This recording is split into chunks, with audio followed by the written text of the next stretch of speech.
በስመ አብ ወወልድ ወመንፈስ ቅዱስ አሐዱ አምላክ አሜን። የእምነትን ምንነት ሀሁ ብለን ቆጥረን ላደግን ለእኛ ፊደልን መቁጠር እንደጀመርን እንደ ሕፃንነታችን ሁሉ እምነትንም የፈጠረንን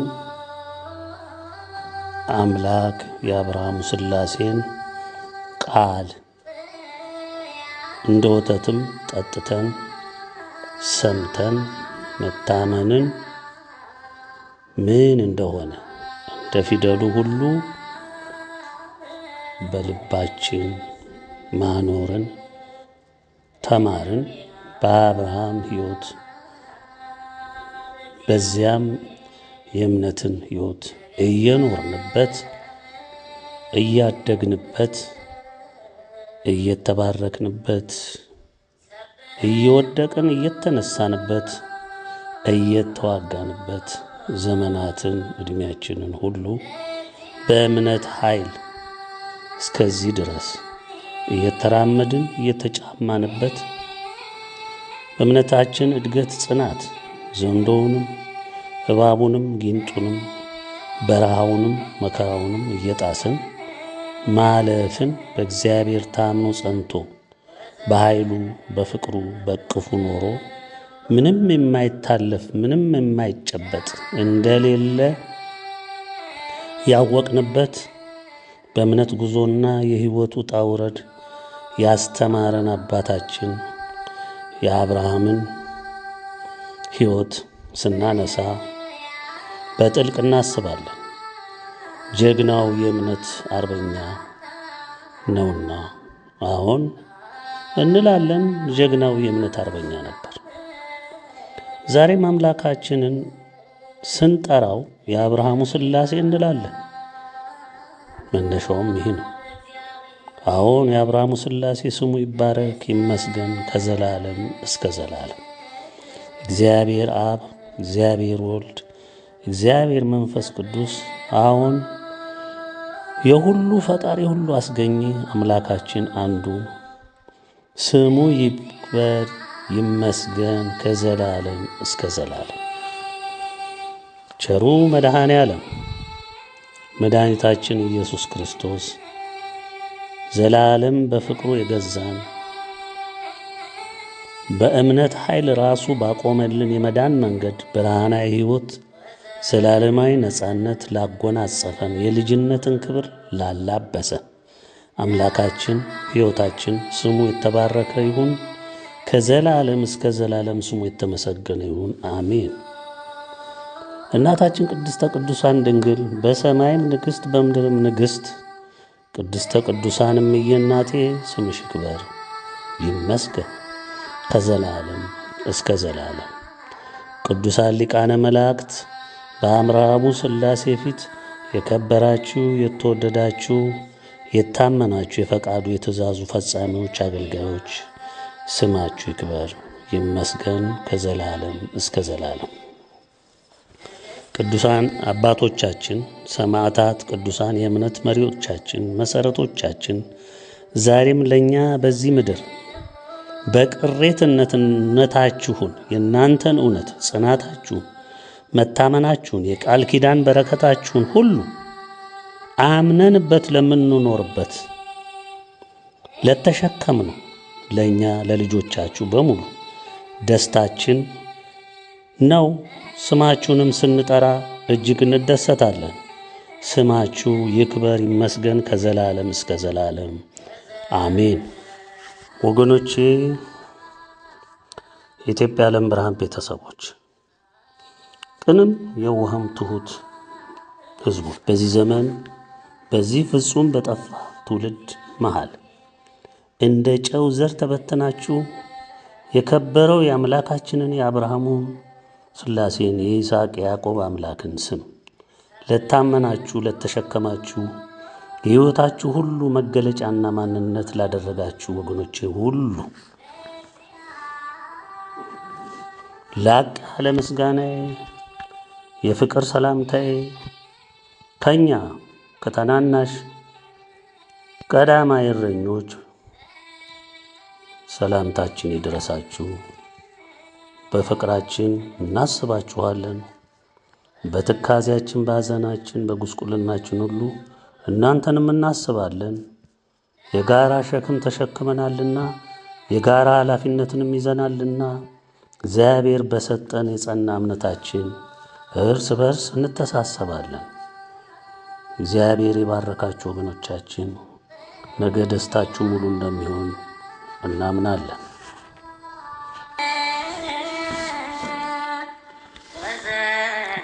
እንዲሁም ለምዬ ለእናታችን ለድንግል ፍቅር እናትነት ምስጢር አውቃችሁ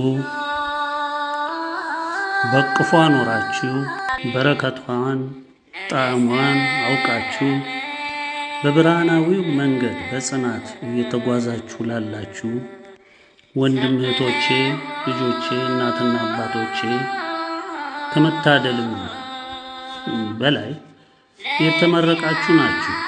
በቸሩ አምላካችንና በእናታችን በድንግል ስም ሰላምታችን ይድረሳችሁ። እኛ ደካማና ታናናሽ እግዚአብሔር የድንግልን ባሮች ሰላም ነን። ወገኖቼ እኛ ስንመርቃችሁ ከልብ እኮ ነው የምንመርቀው። ምርቃታችንም የሚደርስ የሚፈጸም ነው። ምክንያቱም በምንታመንበት በምንወደው በሚሰማን እሱም በሚወደን አምላካችን ቸሩ መድኃኔዓለም ስም ነው ምርቃታችንም ወደ እናንተ የሚመጣው። እንዲሁም በእናታችን በድንግል በምንወዳት በምትወደን በእሷም ስም ነው ምርቃታችን ወደ እናንተ የሚመጣው። የምንመርቀውም የምንባርከውም የምንመክረው የምንገስጸውም በዚሁ በእምነታችን ጽናት መሰረት ላይ ተመስርተን ነው። ስለዚህ ወገኖቼ ታናናሽ ነን፣ አዎን ደካማ ነን፣ የተናቅነን። ነገር ግን ቸሩ መድኃኔዓለም በቃሉ እንደተናገረው በምርጫው እኛን ምናምንቴዎችን መረጠ። ያለምንም ጥበብ፣ ዕውቀት፣ ሀብት፣ ትልቅነት ያሳፍር ዘንድ ይህን አረገ። ስለዚህ የማይደርስን የማይፈጸምን ቃል አንናገርም፣ ይፈጸማል። የምንታመንበት አምላካችን ያደርገዋል፣ ይፈጽመዋል። ይህ ደግሞ ለእያንዳንዳችን ታማኝ አገልጋይና ባሮች እውነተኞቹ የኢትዮጵያ ዓለም ብርሃን ቤተሰቦች የተሰጠ ጸጋ ነው። የአብርሃሙ ሥላሴ የሰጠን ለአብርሃም የሰጠውን የማለለትን ለእኛም ሰጠ። ልብ በሉ። አብርሃም መረቀ፣ ወደደ፣ አከበረ። እግዚአብሔርም እንደዛው ወደደ፣ መረቀ፣ አከበረ፣ ባረከ። ባሪያው አብርሃም ደግሞ እንደዚሁ ጠላ፣ አልወደደም። እግዚአብሔርም እንደዛው ያደርጋል። ለምን? የወደድከውን ወዳለሁ፣ የጠላኸውን እጠላለሁ፣ የባረከውን እባርካለሁ፣ የተጣላኸውን እጣላለሁ፣ የሚረግምህንም እረግማለሁ። ይሄ እግዚአብሔር ቃል ነው፣ ለአብርሃም የተሰጠ ታላቅ ቃል ኪዳን ነው። ይህ ደግሞ በዚህ ዘመን ላለ ነው የአብርሃምን እምነት ተጎናጽፈናል ብለን ለምንታመንበት ለእኛ የተሰጠ ሀብትና ጸጋ ነው። ለዚህ ምርቃታችን የሚደርስ ነው ማለት ነው። ልብ በሉና አስተውሉ። አብርሃም ታማኝ፣ የምወድህ ባሪያዬ፣ የመረጥኩህ ባሪያዬ ነህ። በረከትህን ከሰነዘርክ የኔ በረከት ነው፣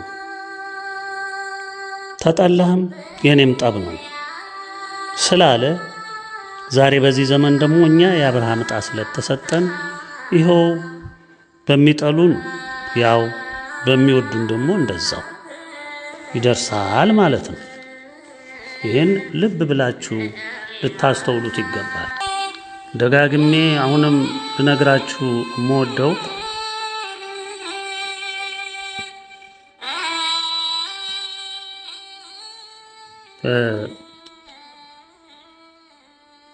እውነተኞች በትክክል በእግዚአብሔርም በድንግልም የተመሰከረላቸው የኢትዮጵያ የዓለም ብርሃን ቤተሰቦች አገልጋዮችም ቀዳማይ እረኞችም ዕጣቸው የአብርሃም ነው። ዓለም ይግረምህም ይድነቅህም ያስደንግጥህም እግዚአብሔር በኢትዮጵያ የዓለም ብርሃን ቤተሰብ አንደበት ላይ ተናግሯል። ያ የተናገረው ደግሞ ዛሬ ይፈጸማል። እንደምታዩትም 20 ዓመት ሙሉ ሲተላለፍ የኖረው መልእክት፣ መግለጫ፣ ትምህርት ሁሉ ደብዳቤው ያስተላለፍነው ውሳኔ ሁሉ ከእግዚአብሔር ፈቃድ እየመነጨ በእግዚአብሔር መንፈስ ቅዱስ እየተቃኘ ለዓለም በእኛ በደካሞች አማካኝነት የተላለፈ ነው። ሆኖ እንደምታዩት ሁሉም ነገር እየተከናወነ ዓለም በማይገባው ሁኔታ፣ አንዳንዴም ላስተውል ካለ በሚገባው ሁኔታ፣ አላስተውልም ካለ ደግሞ ፍጹምም በማይረዳው ሁኔታ የእግዚአብሔር ውሳኔ እየተተገበረ ይገኛል፣ እየተፈጸመም ይገኛል። ሚስጥሩ ክንዋኔውም አመጣጡም አካሄዱም በማታውቁት በማትረዱት ልክ እምነቱ ስለሌላችሁ እየሰፈራችሁ እየቆላችሁ እያበራያችሁ ነው። ለተረዳው ግን በየጊዜውና በየሰዓቱ በየመልእክቶች ሁሉ ስለተነገረ እንግዳ አይሆንበትም ማለት ነው። እንግዲህ ወገኖቼ ዛሬ እንግዲህ ሁሉም ፍንትው ብሎ መታየት ጀምሯል። የኛም የዓመታት ጩኸት ሰሚ አጥቶ ቢቆይም ረጅም ጉዞ ቢኬድም ቢታለፍም እግዚአብሔር የወደዳቸው ድንግል የወደደቻቸው ሰምተው ድነዋል፣ አመልጠዋል፣ በእግዚአብሔር ጉያ ተሸሽገዋል። ዛሬ በብርሃን ውስጥ ሆነው በደስታ ይቦርቃሉ። ለምን? እውነቱን ከጨለማ ወጥተው ብርሃን ስላዩ። በብርሃናዊ ሕይወትም እየተመላለሱ ናቸው፣ እየተደሰቱም ናቸው። እርግጥ ነው እውነተኛና በትክክልም በልባቸው አምነውና ታምነው እውነቱንም ተገንዝበው በእግዚአብሔር ላይ መታመንን እየተረዱት እያወቁት እያጣጣሙት ወደ ሙሉ ሰውነት እያደጉበት መጥተዋል፣ እየመጡም ናቸው። ገናም እጅግ ወደ ከፍታቸው ይወጣሉ። ብዙ በረከት፣ ብዙ ጸጋ፣ ብዙ ሀብት ያገኛሉ። የሚጽናኑበትም ዘመን ይመጣል፣ ይደሰታሉ። ዛሬ ለቤተሰቦቻችን የማጠናከሪያ ትምህርትን ስናቀርብ በእውነት ከልባቸው በእምነታቸው ለጸኑት የኢትዮጵያ የዓለም ብርሃን ቤተሰቦች መሆናቸው ለምን አይነት ክብርና ሞገስ መወደድ እንዳደረሳቸው የተረዱትን በማሰብ መሆኑን ልብ ልንል ይገባል። ለሚረዱን ለሚያስተውሉን በትክክል በእምነት ጉዞ ላይ ለሚሄዱት ነው እንጂ ይሄማ ቃል ለሌላው ተረት ነው። እርግጥ ዛሬም በውስጣችን ሆኖ ተመሳስሎ የመሆንና የመመሳሰልን ውሉንም ሳይረዱ በእሳት የሚጫወቱ ወደ ስለላ ተቋምነት በተቀየረው ቤተ ክህነት ከመንግስትም ከሌሎች ዓለም አቀፍ አካላትም ጭምር በጥናትና በቅንብር የሚፈጽሙት ተልእኮ ተሰጥቷቸው የመምሰልን ካባ አጥልቀው እስካሁንም በውስጣችን ሆነው የሚመላለሱ እንዳሉ እንረዳለን፣ በሚገባም እናውቃለን። ወገኖቼ የእነዚህ ጥፋት ምሕረት የሌለው ለንስሐም ዕድል የማይሰጠው ጥፋት ነው።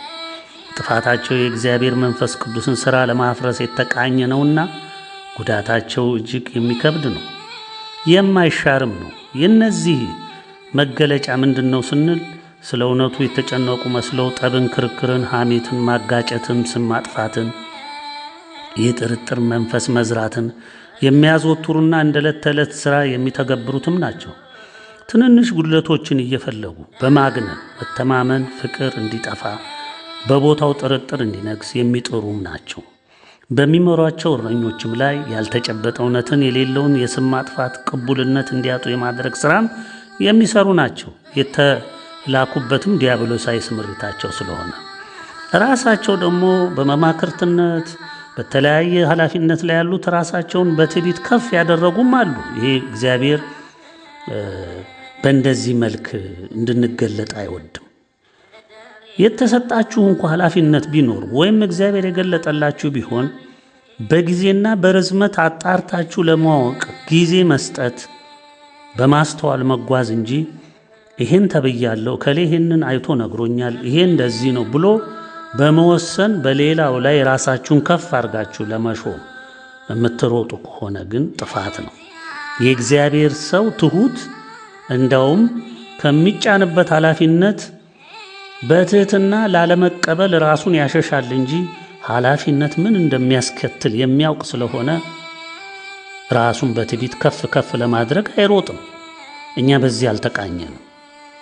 እኛ ዕጣ ደርሶብን ለእግዚአብሔር አገልግሎት ይወጣነን እንጂ እግዚአብሔር የሰጠንን ኃላፊነት ለመተግበር ምንጥርነን። በግድ ደግሞ ኃላፊ እንሁን ብለን የምንልም አይደለንም። በግድ ሹመንም አይደለም የምንለው። ነፍሳችንን ሕይወታችንን ካዳነልን ይበቃናል። ኃላፊነት ግን ብዙ ነገሮችን ያስከትላል ወገኖች፣ ብዙ ነገሮችን። በኃላፊነት ውስጥ ስንሆን ብዙ ሸክሞች አሉብን። እርግጥ በዛው ልክ በረከት አለው፣ በዛው ልክ እግዚአብሔር ከፍ ከፍ ያደርጋል። ግን ትህትናን በጥልቀት ስናውቅ ነው። ራሳችን ዝቅ ማድረግ ስናውቅ ነው። ለሌሎች መኖርን ስናውቅ ነው። የፍቅር ሰው ስንሆን ነው። ሌላውን ስናከብረው ነው። ስናደምጠው ነው። ስንረዳው ነው። ስንመክረው ነው። የእውነት ብርሃን ሆነን ስንታየው ነው። ያ ነው መንገዱ። ወገኖች ልብ በሉ። የተዋህዶ ቤተ ክርስቲያን ዛሬ የደረሰችበትን ሁኔታ በእውነት ላይ ለጸናን ለኛ የተሰወረ አይደለም። እግዚአብሔር የወደዳት ድንግል የወደደቻት ያከበሯት አንዷ እውነት ተዋህዶ ኦርቶዶክስ እምነት በምን አይነት የጠላት ዘመቻ እየተመታች እንዳለ የማይረዳ የለምና ሁሉም ቅን የዋቱት የሆነ የእግዚአብሔር ወገን ሁሉ የሚያውቀውና የሚረዳው ሆኗል። እንደምትመለከቱት ቤተ ክርስቲያናችን ሙሉ በሙሉ ያለ ድብቅ በግልጽ በራሱ ኢትዮጵያ ላይ በነገሰው የዲያብሎስ አገዛዝ ቀጥተኛ ትእዛዝ የቤተ ክርስቲያናችን ሰውነት ከአናት እስከ ስሩ በዲያብሎስ ወኪሎች በግልጽ ተወሯል፣ ተተክቷል። በአጭሩ ከሲኖዶስ ጀምሮ ፓትርያርኩ፣ ጳጳሱ፣ ቆሞሱ፣ ቀሳውስቱ፣ የደብረ አለቃውም፣ ዲያቆን፣ መምህርም፣ ሊቅም፣ መምህርም ሁሉም የዲያብሎስን አጀንዳ ባዘሉ አገልጋይ ተብዮች ተተክተው ከሁሉም የዓለም ገዦችና መሪዎች የእምነት ተቋሞች ድጋፍና ምክር እየተሰጣቸው የተዋህዶ ቤታችንን በስፋት በመናድ ላይ ናቸው። ይህንንም ያከናወኑት በቤተ ክርስቲያናችን የአገልግሎት መስጠት ማዕረግን፣ ክህነቱን፣ ጵጵስናውን፣ ዲቁናውን፣ ሊቅነቱን፣ መምህርነቱን ሁሉንም የቤተ ክርስቲያናችንን ማዕረጋት ደርበው የተኩላነታቸው መሸፈኛ አድርገው በመገልገል ሲሆን ያው ዛሬ እንደምንመለከተው የገዢውን መንግስት ግልጽ ውክልና ጨብጠው ከከተማ እስከ ገጠር ያሉትን ቤተ ክርስቲያን ገዳማትና አድባራትን እያፈረሱ የራሳቸውን ካድሬ እየተኩ ናቸው። የቀራቸው የለም። በቸሩ መድኃኔዓለም በእግዚአብሔር መንፈስ ቅዱስ አላገጡ። በስተመጨረሻም በድንግል ላይም ዘመቻ ከፈቱ። የእመቤታችንን ስዕል አድኅኖም ቢቀደድ ቢጣል ምን ተዳይ ብለው ካድሬና የደህንነት ወታደር ጳጳሳት ማፌዝ ጀምረው እያየን ነው። ጌታዋን የተማመነች በግ ላቷን ውጪ ታሳድራለች እንደሚባለው የሚነካን የለም ብለው በሕዝቡ ላይ እያፌዙም ናቸው። ወገኖቼ በፍርድ የተያዘ የመለፍለፊያ ጊዜ ቢሰጠውም የቀረውን ቅሌቱና ቅርሻቱን ተፍቶ እንዲጨርስና ውርደቱን ምን ድረስ እንደሚሄድ ለቀሪው እንዲታይ ብቻና ብቻ ነው። በዚች አገራችን በኢትዮጵያ ላይ በሰንደቋ ላይ በተዋህዶ እምነታችን ላይ ዘምቶ አቃሎና ንቆ አፍርሶ ማምለጫ ስለሌለ ሁሉም በሰራው በዘራው የጥፋት አዝመራ ልክ ፍርዱን ይቀበላል። ቀድሞ እንደተገለጸው ከሐምሌ 7 2017 ጀምሮ የንስሐው በር ተዘግቶ የፍርድ ሂደቱ በቀጠለበት ሰዓት ላይ ስለሆንን ውጤቱን በሂደት የምናየው ይሆናል። ወገኖች እኛ የኢትዮጵያ የዓለም ብርሃን ቤተሰቦች የተገነባ ነው በአባቶቻችን እምነት በተዋህዶ ኦርቶዶክስ እምነት ነው። አሸናፊው እምነት ይህች እምነታችን ናት። የተቀረው የእምነት ተቋም ሁሉ በሞላ ዓለም ሸፍኖና ጎልቶ የሚታየው ሁሉንም ሕዝብ የሸፈነ ማለት ይቻላል የሚከተለው የዲያብሎስ ድርሰትን ነው። እንደ እምነት የተጻፈውን ማለት ነው። መንገዱም የጨለማ መንገድ ነው። በእግዚአብሔር ኃይለ ቃል እንደተገለጸው የተጠሩ ብዙዎች ናቸው፣ የሚድኑ ግን እጅግ ጥቂቶች ናቸው። ዛሬ እንደምታዩት ግልጽ ብሎ መጥቷል። ጥቂቶች እነማን ናቸው? አዎን እውነተኞቹ የኢትዮጵያ የዓለም ብርሃን ቤተሰቦች ዋነኞቹ ናቸው። በውል ባናውቃቸውም እግዚአብሔር የሚያውቃቸው ባስቀመጣቸው ባታቸው ሆነው በቅንነት በየዋህነት በትሕትና ፈጣሪያቸውን አምነው ታምነው የሚኖሩት ናቸው ጥቂቶች። ዛሬ ምልክት ተደርጎባቸው ተለይተው ለመልካሙ ዘመን ተጠብቀዋል፣ ተቀምጠዋል። ጥቂቶች የዚህን ዘመን ጥሪ የሆነውን ለመጨረሻ ጊዜ የቀረበን የንስሐ ግቡ፣ ተመለሱ፣ ተሰብሰቡ ብርሃናዊ መንገድ ጨበጡ፣ ዘለቁ። ዓለም ደግሞ በኃጢአቷ ብዛት በፍርድ ተይዛለች። ከውስጧ ውጡና ተለዩ ተባሉ። በኢትዮጵያ ዓለም ብርሃናዊ መልእክት ሲገለጽ ያደመጡ፣ በምክሩ የተጠቀሙ ዳኑ። እነዚህም ጥቂቶቹ ናቸው። ወገኖቼ ተዋህዶ እምነታችን አሸናፊ እምነት ናት ስንል ኢትዮጵያዊነት የተመረጠች የከበረች ናት ስንል ሰንደቋ በእምነት ለሚያዩት የቃል ኪዳን ምልክት ናት ስንል ስንናገር የሰሙን ያመኑበት እኒህንም የዳኑት ይዘው ጨብጠው የዳኑት ጥቂቶች ናቸው። በዚህ ዘመን እንደ አብርሃም ከጠፋው ዓለም ከወደቀው ትውልድ መሃል ተለይተው እግዚአብሔር በነገራቸው እነሱም ሰምተው በእምነት ተቀብለው የወጡት በዛሬው ወቅት ዓለም ያሳደደቻቸው፣ የናቀቻቸው፣ የጠላቻቸው፣ የገደለቻቸው፣ ያሰረቻቸው እውነተኞቹ የኢትዮጵያ ዓለም ብርሃን ቤተሰቦች ናቸው። ይህ እንግዲህ አይካድ። እኛ ላይ ያልዘመተ እምነት የለም። በግንባር ቀደምትነት የኛው ቤተክርስቲያን የተዋህዶ ኦርቶዶክስ ቤተክርስቲያናችን ካለቃ እስከ ምንዝር በእኛ ላይ ዘምተዋል። ዛሬም ልባቸውም ሐሳባቸውም በእኛ ላይ በዘመቻ ላይ እንደተገሰሉ አሉ። ያው ሲጠናቀቁ ያርፋሉ። በእኛ ላይ ማን ያልተሰለፋለ? ካቶሊኩ፣ ፕሮቴስታንቱ፣ እስላሙ፣ ከሃዲው፣ ዘረኛው፣ ጣዖት አምላኪው፣ ፖለቲከኛው ማን በእኛ ላይ ያልተሰለፈ ኃይል አለ? የዓለም ገዢ ተባለ፣ የዓለም አቀፍ ድርጅት ተባለ፣ የዓለም መንግስታት ተባለ፣ ሁሉም እኛ ላይ ዘማች ነው። ምክንያቱም የሚመራቸውን የሚያንገሸግሻቸውን እውነቷን ዘመናትን ሙሉ በዲያብሎስ እየተመሩ የሸፈኑትን እውነት ገልጸን ለአደባባይ አስጥተንላቸዋል። ስለዚህ እኛን ቢጠሉ አይደንቀንም፣ እኛም ቢያሳድዱም አይደንቀንም። የአባቶቻችን ዕጣ ነው በእኛ ላይ የደረሰው። ሐዋርያትም ተሳደዋል፣ ተቀጥቅጠዋል፣ ተገለዋል። ነቢያትም እንደዚሁ ታርደዋል፣ ተቀጥቅጠዋል፣ ተሰቅለዋል። ብዙ ነገር ገጥሟቸዋል። እውነትን ለዓለም ስለገለጹ እግዚአብሔር ስላዘዛቸው የአብርሃምን እምነት የእምነት ጀግንነት እየፈጸሙ ያሉት እነዚሁ በዚህ ዘመን ያሉት የኢትዮጵያ ዓለም ብርሃን ቤተሰቦች ናቸው። በግንባር ቀደምትነት ቆመው እየተፋለሙ ያሉት እጅግ ጥቂትም የተባሉት እነዚህ ናቸው። በእግዚአብሔር የተወደዱም ናቸው። የዚህ ዘመን እውነተኛ ምስክር ሆነው የቆሙም ናቸው። ልብ በሉ። እግዚአብሔር የዓለምን ዕጣ ፈንታ ፍርዱንም ጥሪውንም ሁሉንም ለመላው ዓለም የገለጸው በማን ነው? በኢትዮጵያ ዓለም ብርሃን መልእክታት አይደለም ወይ? ሺህ ጊዜ ለማለባበስ ሲሞከር ቢዋል፣ በጨው ደንደስ በርበሬ ሊወደስ ቢጣር ከእውነቱ ፈቅ የሚል ነገር የለም። ፖለቲካ አይደለማ፣ የእግዚአብሔር እውነት ስለሆነ ዛሬ እንደምትሰሙትም እንደምታዩትም የእምነት ጀግኖቹ ጩኸትና ውጤቱን በስልት ተመሳስሎ ነብይም ለመምሰል ሲጣር እናያለን። የእውነተኞቹን እውነት ነጥቆ የራስ በማስመሰልና መንፈሳዊም ሳይንሳዊም ቅልቅል አድርጎ በማቅረብ ቀድሞም ያወሩትን ሕዝብ በስተመጨረሻ ነቅቶ ቶሎ ወደ እግዚአብሔር ጉያ እንዳይመለስ መንገዱን ዘግተውበት እሳቱን እንዲጠብቅ አድርገውታል። ባላቸው የፕሮፓጋንዳ ማሽን ሁሉ እውነትን የማዛባትና ተመሳስሎ የማጥፋት ሥራ ሲሰሩ ኖረዋል። አሁንም ወደኛው ልክ እኛ የምንጮኸውን ጩኸት ነጥቀው የድል አጥቢያ አርበኛ ሆነው እንደገና ደግሞ ህዝቡን አሁንም እንኳን እንዳይባንን አሁንም ተፈርዶበት እሳት ውስጥ ሊወረወር መንገዱ እንኳን ተዘግቶበት እነሱ ምን ችግር አለ አብረን ንጥፋ ብለው ይሄንኑ ስልት እየተከተሉ ታያቸዋላችሁ። ወገኖቼ ትላንት ምን አሉን?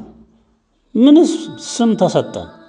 እውነት ናትና የውሸት ዝናብ አዝንበው የውሸት ጎርፍና ማዕበል አስነስተው እኛን የኢትዮጵያ ዓለም ብርሃን ቤተሰብም እውነትን በትክክል የተረዳውንም በአዲስ የማጭበርበር ስልታቸው ለማደንዘዝ እየሞከሩም ናቸው፣ እያደረጉም ናቸው።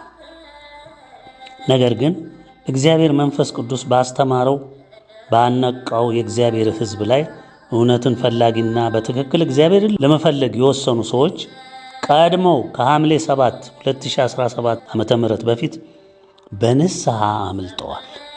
እንዲህ አይነቶቹ በመጨረሻው ሰዓት ያነቃቸው ከልብ ንስሐ በመግባታቸው እግዚአብሔርም ሲጠብቃቸው የነበሩ ናቸውና እኛ በአካል ባናውቃቸውም በመንፈስ ተረድተናል፣ ተደስተናል። እንግዲህ ወገኖቼ የድል አጥቢያ አርበኛ የትንሣኤ ኢትዮጵያ ሰባኪዎች፣ የትላንት ከሃዲና ነቃፊዎች፣ የዳታን ቢጤዎች ዛሬም ሕዝቡ በድንዛዜና በከባድ የእንቅልፍ ግርዛዜ ሕሊናው እንደተሸፈነ እያየንም ነው። እነሱም በተቻለ መጠን ከዚህ እንቅልፉ እንዳይነቃ በከፍተኛ ጥረት እየሰሩ ናቸው። ምን ይደረግ? ወደ እሳቱ ሊጣል በብዛትም ሊጠረግ እሳቱ ደጅ ላይ ቆሟል። የሚደንቀንም እንደ መልእክታቱ እንደተገለጸው ፍርድ የሚያጠናቅቀው ጥፋት ስራውን ጀምሮ እያየ ምንም የሚባንን አለማየታችን በእውነት አስገራሚ ነው። ወገኖቻችን፣ የኢትዮጵያ ዓለም ብርሃን ቤተሰቦች እንደ ጎርፍ ውሃ ወንዙን ከአፉ እስከ ገደፉ ሞልቶ እንደሚፈሰው ውሃ በሰፊው መንገድ፣ በጨለማው መንገድ፣ ሞት በነገሰበት መንገድ የሚፈሰውን ሕዝበ ዓለም ትታችሁ የውሃዎችም ቅኖቹም ትሑቶቹም ሁሉ ይህን ንቀው የዲያብሎስን ዛቻና ዘመቻ ተቋቁመው በፈጠራቸው አምላክ ታምነው ተማምነው የዘለቁት ጥቂቶቹ የኢትዮጵያ ዓለም ብርሃን ቤተሰቦች እንዲሁም ቅን የዋህ ትሑት ሕዝቦች በቃሉ እንዴት እንደሚገለጹ ነግረናችኋል። ቀደምም ዛሬም ከቃሉ ተነስተን የእግዚአብሔር ኃይለ ቃል ምን እንደሚል እንየው። ጥቂቶች ማለት እንግዲህ እነዚህ ናቸው። መዝሙር 90 በቅንፍ 91 የዳዊት የምስጋና መዝሙር ነው። ዛሬ እኛም እግዚአብሔርን እንዲህ እያልን ነው የምናመሰግነው። በልዑል መጠጊያ የሚኖር ሁሉም በሚችል አምላክ ጥላ ውስጥ ያድራል። እግዚአብሔርን አንተ መታመኛዬ ነህ እለዋለሁ። አምላኬና መሸሸጊያዬ ነው፣ በእርሱም እታመናለሁ። እርሱ ካዳኝ ወጥመድ ከሚያስደነግጥም ነገር ያድንሃልና፣ በላባዎቹ ይጋርድሃል፣ በክንፎቹም በታች ትተማመናለህ። እውነት እንደ ጋሻ ይከብብሃል፣ ከሌሊት ግርማ፣ በቀን ከሚበር ፍላጻ፣ በጨለማ ከሚሄድ ክፉ ነገር፣ ከአደጋና ከቀትር ጋኔን አትፈራ። በአጠገብህ 1000 በቀኝህም 10,000 ይወድቃሉ። ልብ ብለህ አድምጡ ወገኖቼ፣ ልብ ብላችሁ አድምጡ። ይህ ቃል ለጥቂቶቹ እየነገርናችሁ ላለው ለጥቂቶቹ የተነገረ የተገባ ቃል ነው። ወደ አንተ ግን አይቀርብም። በዓይኖች ብቻ ትመለከታለህ፣ የኃጥአንንም ብድራት ታያለህ። አዎ ሲጠረጉ፣ እሳት ሲበላቸው፣ ፍርዱ ሲፈጸምባቸው የእግዚአብሔር ሕዝብ ያያል፣ ብድራታቸው ሲከፈላቸው። አቤቱ አንተ ተስፋዬ ነህና ልዑልን መጠጊያዬ አደረግህ። ልዑልን መጠጊያህ አደረግህ። ክፉ ነገር ወደ አንተ አይቀርብም፣ መቅሰፍትም ወደ ቤትህ አይገባም። በመንገድ ሁሉ ይጠብቁ ዘንድ መላእክቱን ስለ አንተ ያዛቸዋልና፣ እግርህም በድንጋይ እንዳትሰናከል በእጆቻቸው ያነሱሃል። በተኩላና በእባብ ላይ ትጫማለህ። አንበሳውና ዘንዶውን ትረግጣለህ። በእኔ ተማምኗልና አስጥለዋለሁ። ስሜን አውቋልና ጋርደዋለሁ። ይጠራኛል፣ እመልስለታለሁ። በመከራም ጊዜ ከእርሱ ጋር ሆናለሁ፣ አድነዋለሁ፣ አከብረውም አለው። ረጅምን ዕድሜ ያጠግበዋለሁ፣ ማዳኔንም አሳየዋለሁ። ተመልከቱ እንግዲህ እግዚአብሔር ለጥቂቶቹ የገባው ቃል ይህንን ይመስላል። እንቀጥል። እግዚአብሔር ምን ያደርጋል? ስለ ሕዝቦቹ ስል እንዴት ይዋጋል? መዝሙር 88 ደግሞ ምን ይለናል? አቤቱ ምሕረትን ለዘላለም እዘምራለሁ፣ እውነትህንም ባፌ ለልጅ ልጅ እናገራለሁ። ወገኖች አልተናገርንም? በአንደበታችን እየተናገርን አይደለም? የእግዚአብሔርን እውነት እኮ ነው የምንነግረው። እንዲህ ብለሃልና ምሕረትህ ለዘላለም ይመሰረታል፣ እውነትህም በሰማይ ይጸናል። ከመረጥኩት ጋር ቃል ኪዳኔን አደረጉ፣ ለባሪያዬም ለዳዊት ማልሁ። ዘርህን ለዘላለም አዘጋጃለሁ፣ ዙፋንህንም ለልጅ ልጅ እመሰርታለሁ። አቤቱ ሰማያትን ታምራትህን እውነትህንም ደግሞ በቅዱሳን ማኅበር ያመሰግናሉ። እግዚአብሔርም በሰማይ የሚተካከለው ማን ነው? ከአማልክትስ ልጆች እግዚአብሔርን ማን ይመስለዋል? በቅዱሳን ምክር እግዚአብሔር ክቡር ነው፣ በዙሪያው ባሉት ሁሉ ላይ ታላቅና ግሩም ነው። አቤቱ የሰራዊት አምላክ እንደ አንተ ያለ ማን ነው? አቤቱ አንተ ብርቱ ነህ፣ እውነትህም ይከብብሃል። የባሕርን ኃይል አንተ ትገዛለህ፣ የሞገዱንም መናወጥ አንተ ዝም ታሰኘዋለህ። ይሄ እንግዲህ በእኛ ላይ የማይነሳ ሞገድ የለም፣ ግን እግዚአብሔር ይመስገን ጸጥ እያደረገው ይዋለን። አንተ ረዓብን እንደተገደለ አዋረድኸው፣ በኃይልህም ክንድ ጠላቶችን በተናቸው። ሰማያት ያንተ ናቸው፣ ምድርም ያንተ ናት። ዓለምንና ሞላውን አንተ መሠረትህ፣ ሰሜንና ደቡብን አንተ ፈጠርህ። ታቦርና አርሞንኤም በስምህ ደስ ይላቸዋል። ክንድህ ከኃይልህ ጋር ነው፣ እጅህ በረታች፣ ቀኝም ከፍ ከፍ አለች። የዙፋን መሠረት ጽድቅና ፍርድ ነው። ወገኖቼ ጽድቅና ፍርድ ነው። ምሕረትና እውነት በፊትህ ይሄዳሉ። እልልታ የሚያውቅ ሕዝብ ምስጉን ነው። እውነትን ተረድቶ እልል የሚል ሕዝብ፣ ስለ እውነት ብቻ ደስ የሚለው ማለት ነው። አቤቱ በፊትህ ብርሃን ይሄዳሉ፣ በስምህ ቀኑን ሁሉ ደስ ይላቸዋል፣ በጽድቅህም ከፍ ከፍ ይላሉ። አቤቱ በፊትህ ብርሃን ይሄዳሉ። ስማችንን ስሙት፣ የኢትዮጵያ ዓለም ብርሃን ቤተሰቦች። በስምህ ቀኑን ሁሉ ደስ ይላቸዋል አይለንም? ይለናል። በጽድቅም ከፍ ከፍ ይላሉ። አዎ ወደ ከፍታችን ነው የምንሄደው። የኃይላቸው ትምክህት አንተ ነህና፣ በሞገስህም ቀንዳችን ከፍ ከፍ ይላልና። ረድኤታችን ከእግዚአብሔር ከንጉሣችንም ከእስራኤል ቅዱስ ነውና። በዚያን ጊዜ ለልጆች በራእይ ተናገርህ፣ እንዲህም አልህ። ረድኤቱን በኃይል ላይ አኖሩ፣ ከሕዝቤ የተመረጠውን ከፍ ከፍ አደረጉ። ባሪያዬን ዳዊትን አገኘሁት፣ ቅዱስ ዘይትም ቀባሁት። እጄም ትረዳዋለች፣ ክንዴም ታጸነዋለች። ጠላት በእርሱ ላይ አይጠቀምም፣ የዓመፃ ልጅም መከራን አይጨምርበትም። ጠላቶቹን ከፊቱ አጠፋለሁ፣ የሚጠሉትንም አዋርዳቸዋለሁ። እውነቴንና ምሕረቴ ከእነርሱ ጋር ነው፣ በስሜም ቀንዱ ከፍ ከፍ ይላል። እጁን በባሕር ላይ ቀኙንም በወንዞች ላይ አኖራለሁ። እርሱ አባቴ አንተ ነህ፣ አምላኬ መድኃኒቴ መጠጊያዬ ይላል። እኔም ደግሞ በኩሬ አደርገዋለሁ፣ ከምድር ነገሥታትም ከፍ ይላል። ለዘላለም ምሕረቴን ለእርሱ እጠብቃለሁ፣ ኪዳኔም በእርሱ ዘንድ የታመነ ነው። ዘሩንም ለዓለምና ለዘላለም ዙፋኑንም እንደ ሰማይ ዘመን አደርጋለሁ። ልጆቹ ግን ሕጌም ቢተዉ በፍርዴም ባይሄዱ ሥርዓቴንም ቢያረክሱ ትእዛዜም ባይጠብቁ ኃጢአታቸውን በበትር በደላቸውን በመቅሰፍት ጎበኛታለሁ። አያችሁ እግዚአብሔር በቅን ፈራጅ ነው። ከፍ የሚለው እንደዛ ነው። የዙፋን መሠረት ጽድቅና ፍርድ ነው ስለሚል ይሄን ልብ ብላችሁ አስታውሱ። በእውነቴም አልበድልም፣ ኪዳኔንም አላረክስም። ምሕረቴን ግን ከእርሱ አላርቅም። በእውነቴም አልበድልም፣ ኪዳኔንም አላረክስም፣ ከንፈሬንም የወጣውን አልለውጥም፣ ከከንፈሬም የወጣውን አልለውጥም። ዳዊትን እንዳልዋሸው አንድ ጊዜ በቅዱስነቴ ማልሁ። ዘሩ ለዘላለም ዙፋኑን በፊቴ እንደ ፀሐይ ይኖራል። ለዘላለም እንደ ጨረቃ ይጸናል። ምስክርነቱ በሰማይ የታመነ ነው። አንተ ግን ናቅኸው፣ ጣልኸውም፣ የቀባኸውንም ጣልኸው። የባሪያህን ኪዳን አፈረስህ፣ መቅደሱን በምድር አረከስህ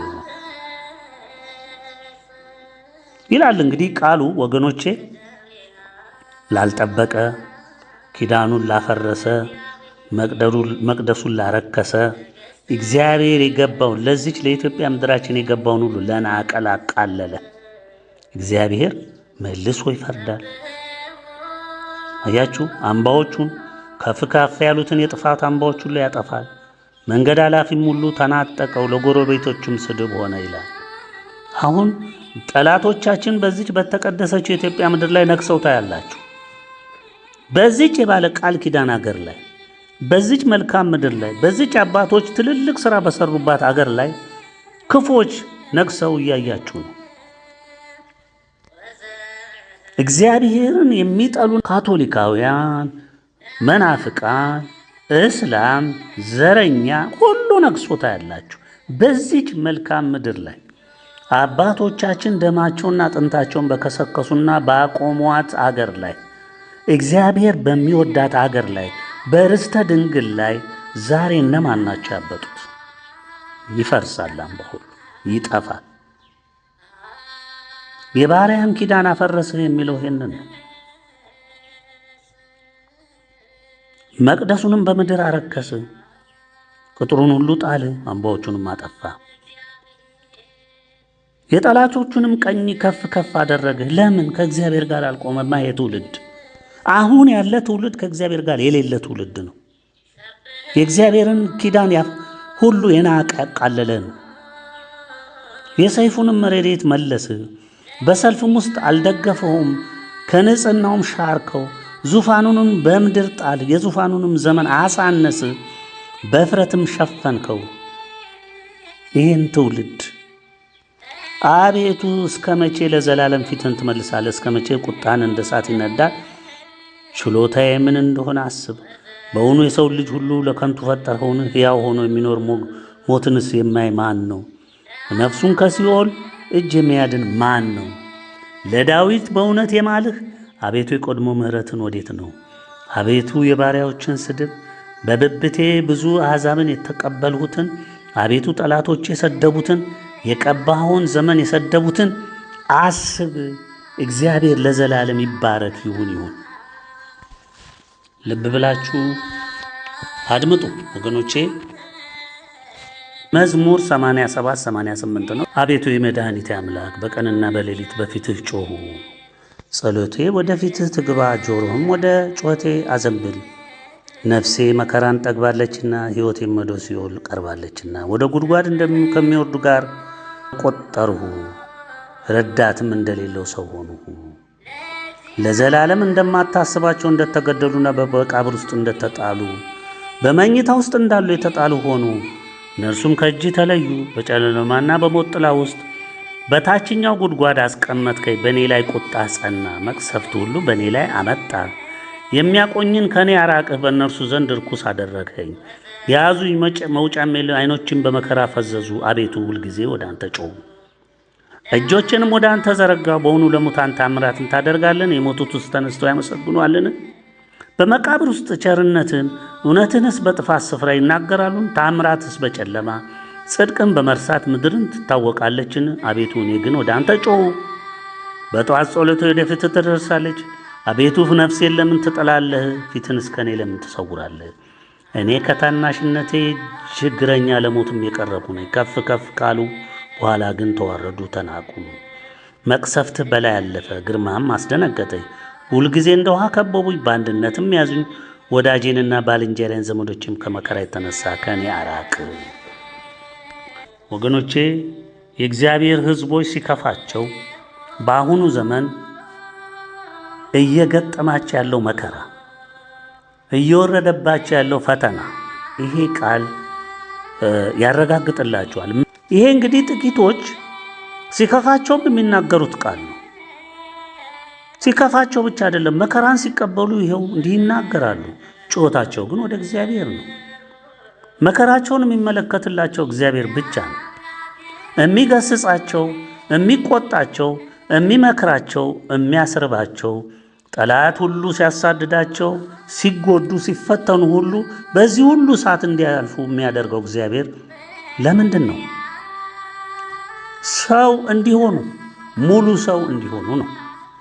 ይሄ እንግዲህ እግዚአብሔር የተናገረው ለባሪያዎቹ የተናገረው የዳዊት መዝሙር ላይ የምታገኙት ኃይለ ቃል ነው እና በዚህ ብዙ ነገር እንማራለን።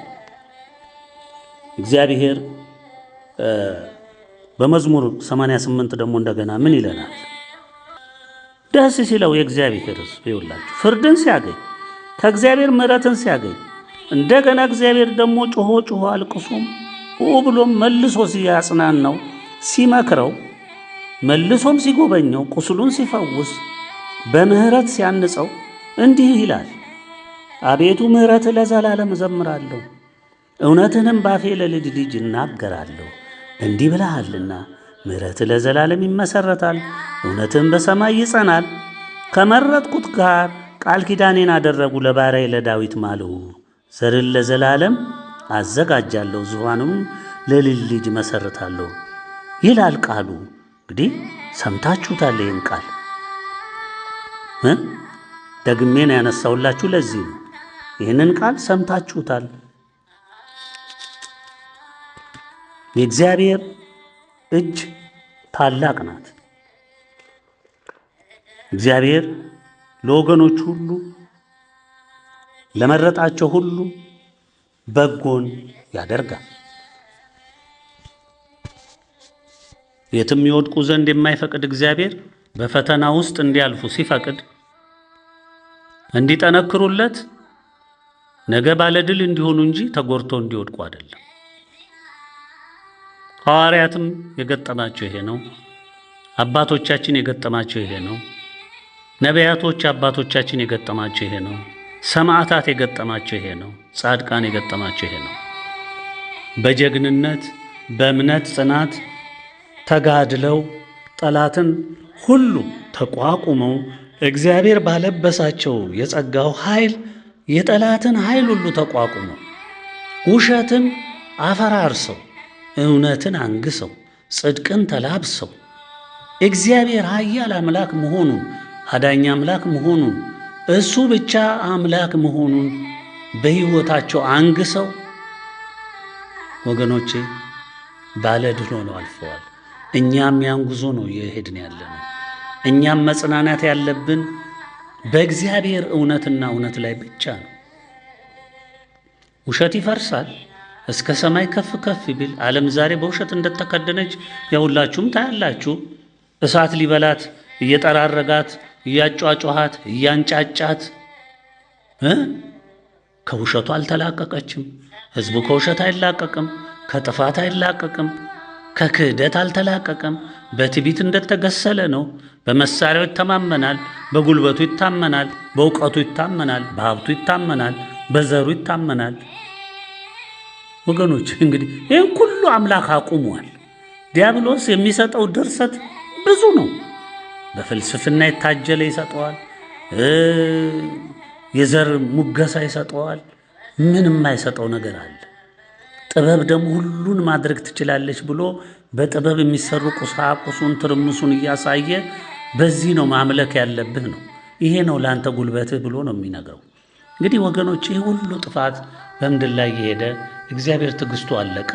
እንግዲህ መጣ በቃ አበቃ እኮ። እየሰማችሁት አይደል? ዓለም እንዴት እንደሚጫጫ በኒኩለር በኬሚካል በጀቱ በሚሳይሉ ሊቋላ ነው።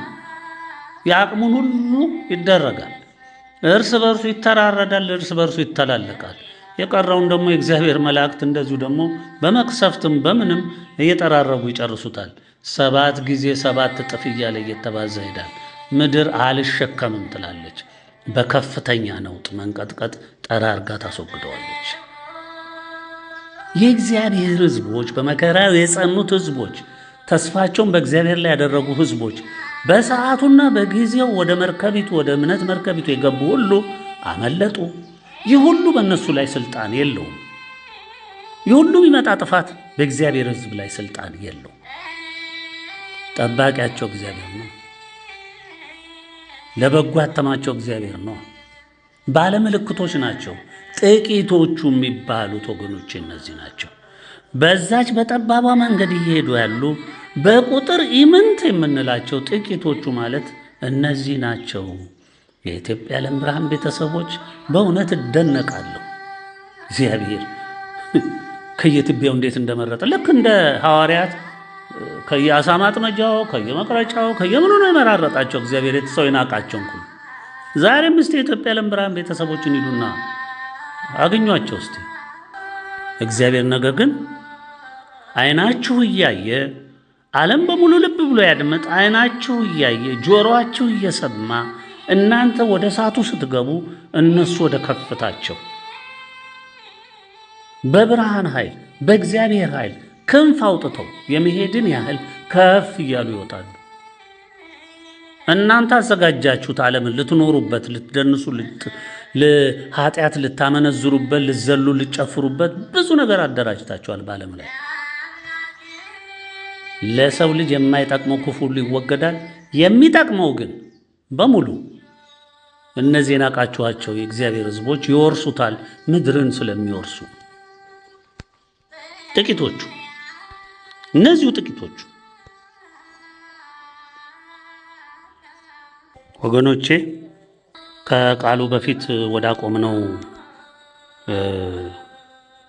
ትምህርቱ እንሂድና እንደ መልእክቱስ ዓለም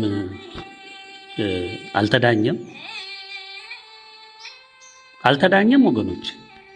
እየተዳኘ ነው። አይኑ እያየ ጆሮ እየሰማ የፍርድ ክንዋኔው ጀምሮት ወደ መፈጸሚያው ማጅራቱን ይዞ እያንደረደረው አይደለም ወይ? ፈቅዶ እኮ አይደለም ወገኖቼ፣ የእግዚአብሔር ኃይል የፍርድ ኃይል ነውና እያንደረደረው አይደለም። ገና ኃይል ተጨምሮ ይመጣል። ዛሬ ዓለም በራሱ መሳሪያ ሊተላለቅ ጀምሮት አይደለም ወይ? ደግሞስ አይቶትም ሰምቶትም የማያውቀው መቅሰፍት እያበራየው አይደለም ወይ? ተስፋ የሚባል ሰላም የሚባል ሰርቶ መኖር የሚባል አግኝቶ መደሰት የሚባል በኑሮ ተደላድሎ መኖር የሚባል ከመሰረቱ እየጠፋ እያየ አይደለም ወይ? አይደለም? አትመሰክሩም? እናንተ ራሳችሁ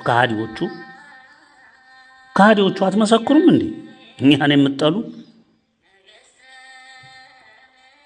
ታዲያ ይህ መከረው ወይ? ይህ ለንስሐ በቃው ወይ? 20 ዓመታት ሙሉ በጆሮ ሲንቆረቆር የኖረውን የኢትዮጵያ ዓለም ብርሃን መልእክት ሰምቷል። ግን ተጠቀመበት ወይ? አልሰማም። የሰሙት እጅግ ጥቂቶች ናቸው። እነሱም በእግዚአብሔር ጉያ ተሰብስበዋል። የዳኑት ጥቂቶች ናቸው የምንለው ለዚህ ነው። ጥቂቶች ልብ ብላችሁ አድምጡ። ጥቂቶች። እነዚህ ጥቂቶች አሁንም በእግዚአብሔር ቃል ምን ተብለው እንደሚጠቀሱ እነዚህ ጥቂቶች እነማን እንደሆኑ የእግዚአብሔር ቃል ለማን እንደመጣ ለነሱ እንደሆነ ትንቢተ ኢሳይያስ ምዕራፍ 61ን አከታትለን 62ንም እናያለን። እስቲ ቃሉን እናንሳው። ምዕራፍ 61 የጌታ የእግዚአብሔር መንፈስ በእኔ ላይ ነው፣ ለድሆች የምስራችን እሰብክ ዘንድ እግዚአብሔር ቀብቶኛልና፣ ልባቸው የተሰበረውን እጠግን ዘንድ፣ ለተማረኩትም ነፃነትን፣ ለታሰሩትም መፈታትን እናገር ዘንድ ልኮኛል። ያችሁ እነዚህ መልእክታት የመጡት ለዚህም ነው። ፍርድንም ተናግረዋል፣ የእግዚአብሔርንም የምስራች አዝለዋል። በዚህ ዘመን እግዚአብሔር አይናገርም የሚሉትን ያሳፍር ዘንድ እግዚአብሔር በእንደኛ አይነቱ ደካማ ሰዎች፣ ለድሆች፣ በመንፈስ ለደኸዩት፣ አወቅነው እኛ ሙሉ ነን ለሚሉት አይደለም፣ ለደካሞቹ፣ ለታመሙት፣ ለታሰሩት፣ ለተንገላቱት፣ ለተማረኩት፣ ለሚሰቃዩት እግዚአብሔር ምስራችን እንድንነግር ተስፋ አለህ፣ ንስሐ ግባ፣ ነገ ዓለም ትወርሳታለህ፣ ያንተ ናት፣ በትንሣኤው ትጽናናለህ ብለን እንድናስተምር እንድንነግር የተላክን እኛ የዚህ ዘመን ዕጣ የደረሰብን ሰዎች ነን። የተወደደችውን የእግዚአብሔርን ዓመት አምላካችንም የሚበቀልበትን ቀን ልብ ብላችሁ አዳምጡ። አምላካችንም የሚበቀልበትን ቀን እናገር ዘንድ የሚያለቅሱትንም ሁሉ አጽናና ዘንድ እግዚአብሔር ለክብሩ የተከላቸው የጽድቅ ዛፎች እንዲባሉ ለጽዮን አልቃሾች አደርግላቸው ዘንድ በአመፅ ፋንታ አክሊልን በለቅሶም ፋንታ የደስታን ዘይት በሐዘንም መንፈስ ፋንታ የምስጋናን መጎናጸፊያ እሰጣቸው ዘንድ ልኮኛል። ይሄ የእግዚአብሔር ኃይለ ቃል ነው። ልብ ብላችሁ አድምጡ። ለነማን ይሄ እንደመጣ ስሙት። ከጥንትም ጀምሮ ባድማ የነበሩትን ይሰራሉ፣ ከቀድሞ የፈረሱትንም ያቆማሉ። ባድማ የነበሩትና ከብዙ ትውልድ በፊት የፈረሱትን ከተሞች እንደገና ይሰራሉ። መጻተኞቹም ቆመው በጎቻችሁን ያሰማራሉ። ሌሎች ወገኖችም አራሾችና ወይን ጠባቂዎች ይሆኑላችኋል። ምድረ ነጭ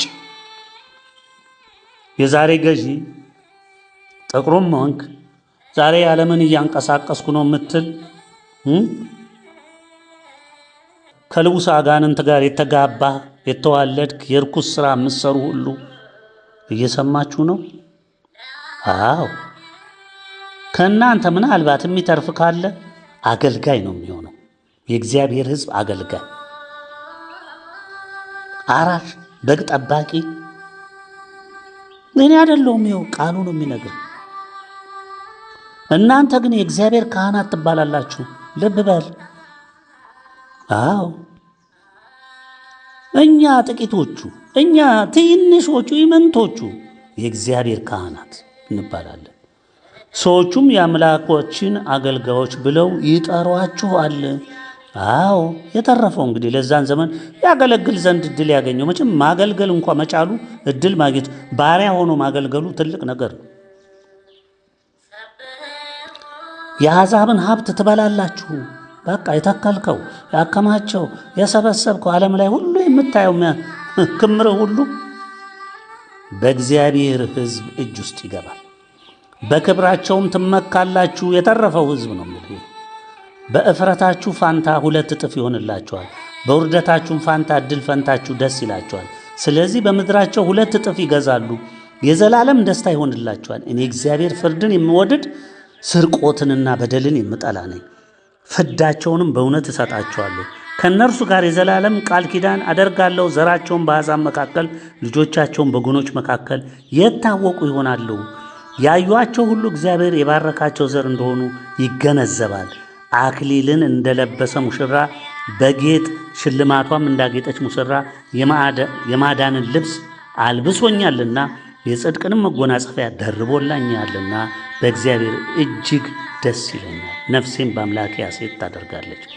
ምድርም ቡቃያዋን እንደምታወጣ ገነትም ዘሩን እንደሚያበቅል እንዲሁ ጌታ እግዚአብሔር ጽድቅንና ምስጋናን በአሕዛብ ሁሉ ፊት ያበቅላል። ልብ ብለህ አድምጥ። እነዚህ ማን ናቸው?